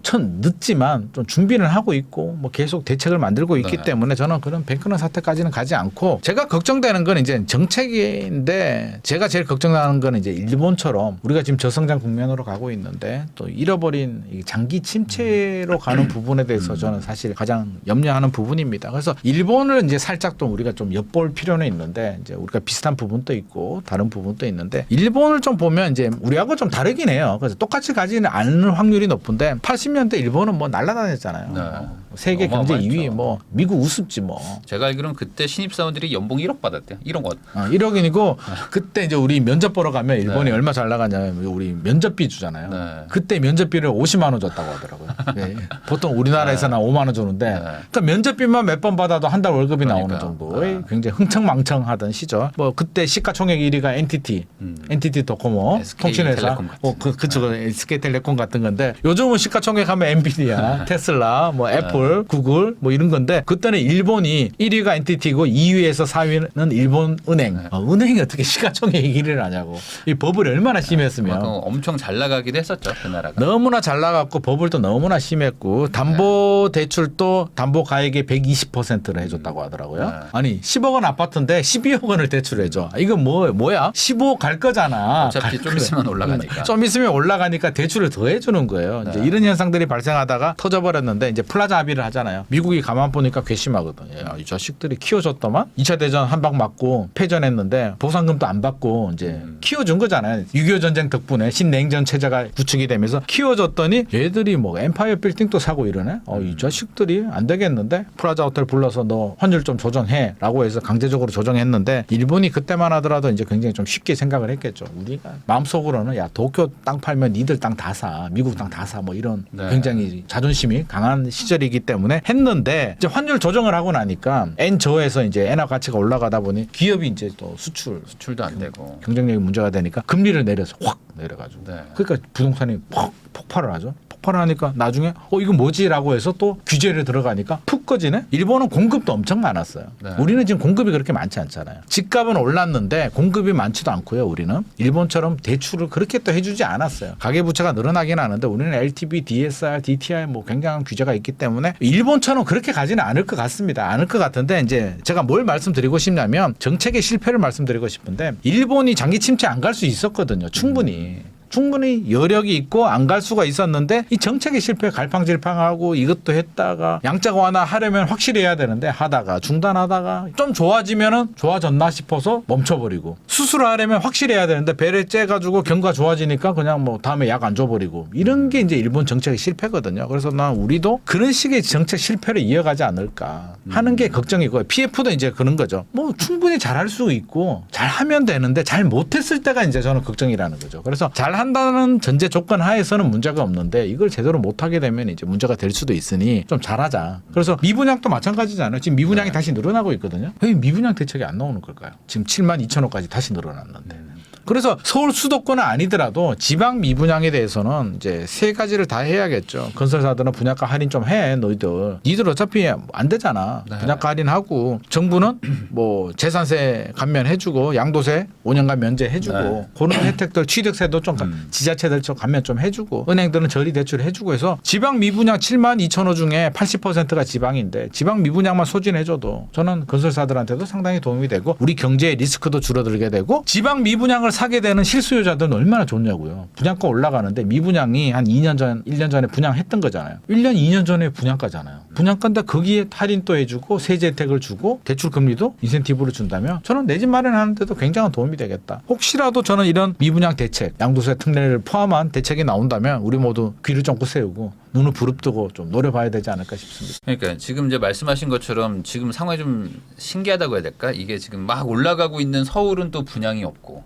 미분양도 많이 없고. 근데 이제 또 안 좋은 지방은 뭐 가뜩이나 안 좋은데 미분양도 많고. 그러다 보니까 이제 지방에 계신 분들은 이제 더 답답해하시는 것 같은데. 지방에 계시는 분들이 또 서울로 올라와요. 네, 그러니까 이거 안 되는구나 우리 동네는. 그러니까 그렇죠. 아예 팔고 그냥 서울 가자 이런. 그래서 서울 거래량이 늘어나는 이유 중에 하나가 외지인들이 상당수들이 또, 또 지방에서 서울 아파트를 사고 있습니다. 네, 근데 이제 또 통계를 보면 이제 지방도 매매가가 이제 약간 보합으로 약간 좀 올라가더라고요. 점점 올라갔어요. 네, 최악의 그럼- 상황은 좀 네. 지나가고 있는 상황입니다. 그래서 이제 지방도 그럼 어찌 보면 이제 저점을 찍고 그러면 이제 바닥이니까 약간 네. 회복을 할 수 있는 가능성이 있을까 뭐 이런 거 고민하시는 분들도 있을 것 같거든요. 아니 당연히 지금 지방이 계속 죽을까요? 말도 안 되는 거지. 인구 감소는 15년, 20년 후의 이제 이야기고요. 지금 5년, 10년 후 시장을 보고 인구 감소를 가지고 지방 시장을 죽었다라고 우리가 판단할 수는 없는데 이제 공급 물량이 좀 많긴 해요. 주택 보급률이 좀 많긴 해 서울보다. 그러면 지금은 지방에 공급 물량이 많고 과거에는 지방이 뭐 공급 물량이 적었나요? 제가 기억나는 에피소드가 하나 있는데 2007년도로 저는 기억합니다. 2007년도에 이제 강남에서 그때 이제 스피드뱅크라는 회사가 있었는데 거기서 이제 강연해달라고 해서 이제 강연하고 나오는데 어떤 분이 이제 질문을 하더라고요. 손을 잡고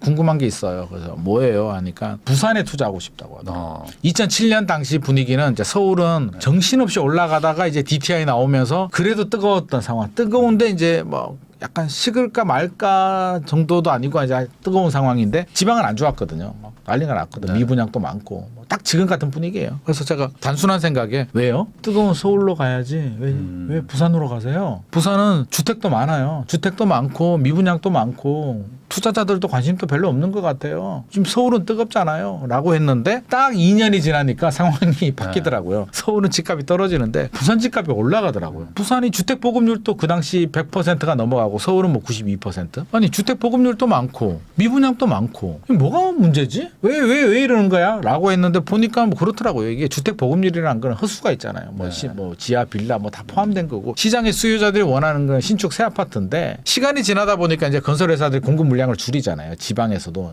계속 미분양이 나오니까 공급 물량을 줄이니 어느 때가 되니까 신축 아파트 입주 물량이 이제 부족해지기 시작하더라고요. 미분양은 또 대책 나와서 소진 또 되고 그러면서 서울은 이제 또 피로감이 누적이 되니까 또 그때는 또 꺾였죠. 그래서 상황이 180도 바뀌는데 과거 제가 한 20년 정도 해가지고 서울과 지방 그 아파트 평균 가격 그래프를 제가 한번 비교해 본 적이 있는데 엎치락 뒤치락 합니다. 물론 서울이 절대 가격은 높지. 절대 가격은 높은데 이게 가격을 보면 엎치락 뒤치락 하거든요. 그러면 결국에는 영원히 서울 강세는 없다. 서울과 지방의 차이가 어느 정도 많이 벌어졌다. 갭이 좀 많이 벌어졌다 하면 반드시 어느 순간이 되면 줄어들 때가 옵니다. 그래서 저는 지방이라고 해서 기회가 없다? 천만의 말씀. 그렇지 않습니다. 그러다가 또 지방이 좀 올라가고 서울이 좀 안 좋아지고 갭이 줄어들면 또 서울에 또 기회가 생기는 거고요. 지금은 이제 이렇게 엎치락 뒤치락 하는 과정인데 우리가 알아둬야 될 건 이제 서울이 워낙 밀집도도 높고 좋은 지역이니까 좀 오래 오르고 많이 오른다는 거지 지방은 끝났다? 저는 그렇게 보지 않고 지방에도 이제 인구가 100만 이상 되는 도시들은 충분한 투자 수요라든지 또 물건들도 좋은 물건들 많이 있기 때문에 지방이라고 안 돼. 서울만 해야 돼요. 그거 굉장히 위험한 그 이분법적 발상인 것 같습니다. 그러니까 지금은 좀 상황이 좀 힘들지만 또 시간이 지나면서 그럼요. 또 이게 상황이 또 바뀔 수가 있기 때문에 그럼요. 너무 또 막연하게 앞으로 절대 안 돼 이런 생각하시면 안 돼요. 절대 안 되는 게 어디 있습니까? 우리 해봤잖아요. 계획처럼 되고 절대 안 되라고 그런 게 있으면 우리가 고민도 하지 않죠. 그리고 원래가 이제 서울이 올라가면 지방이 또 약간 죽고 또 지방이 아, 오를 때도 그럼요. 서울이 그렇다니까요. 계속 왔다 갔다 했었어요. 왔다 갔다 합니다. 네, 맞습니다. 그러니까 앞으로 또 이게 지금은 상상도 안 되지만 나중에 또 지방이 또 갑자기 올라갈 수도 있고 그럴 당연, 수도 있습니다. 당연합니다. 네. 네.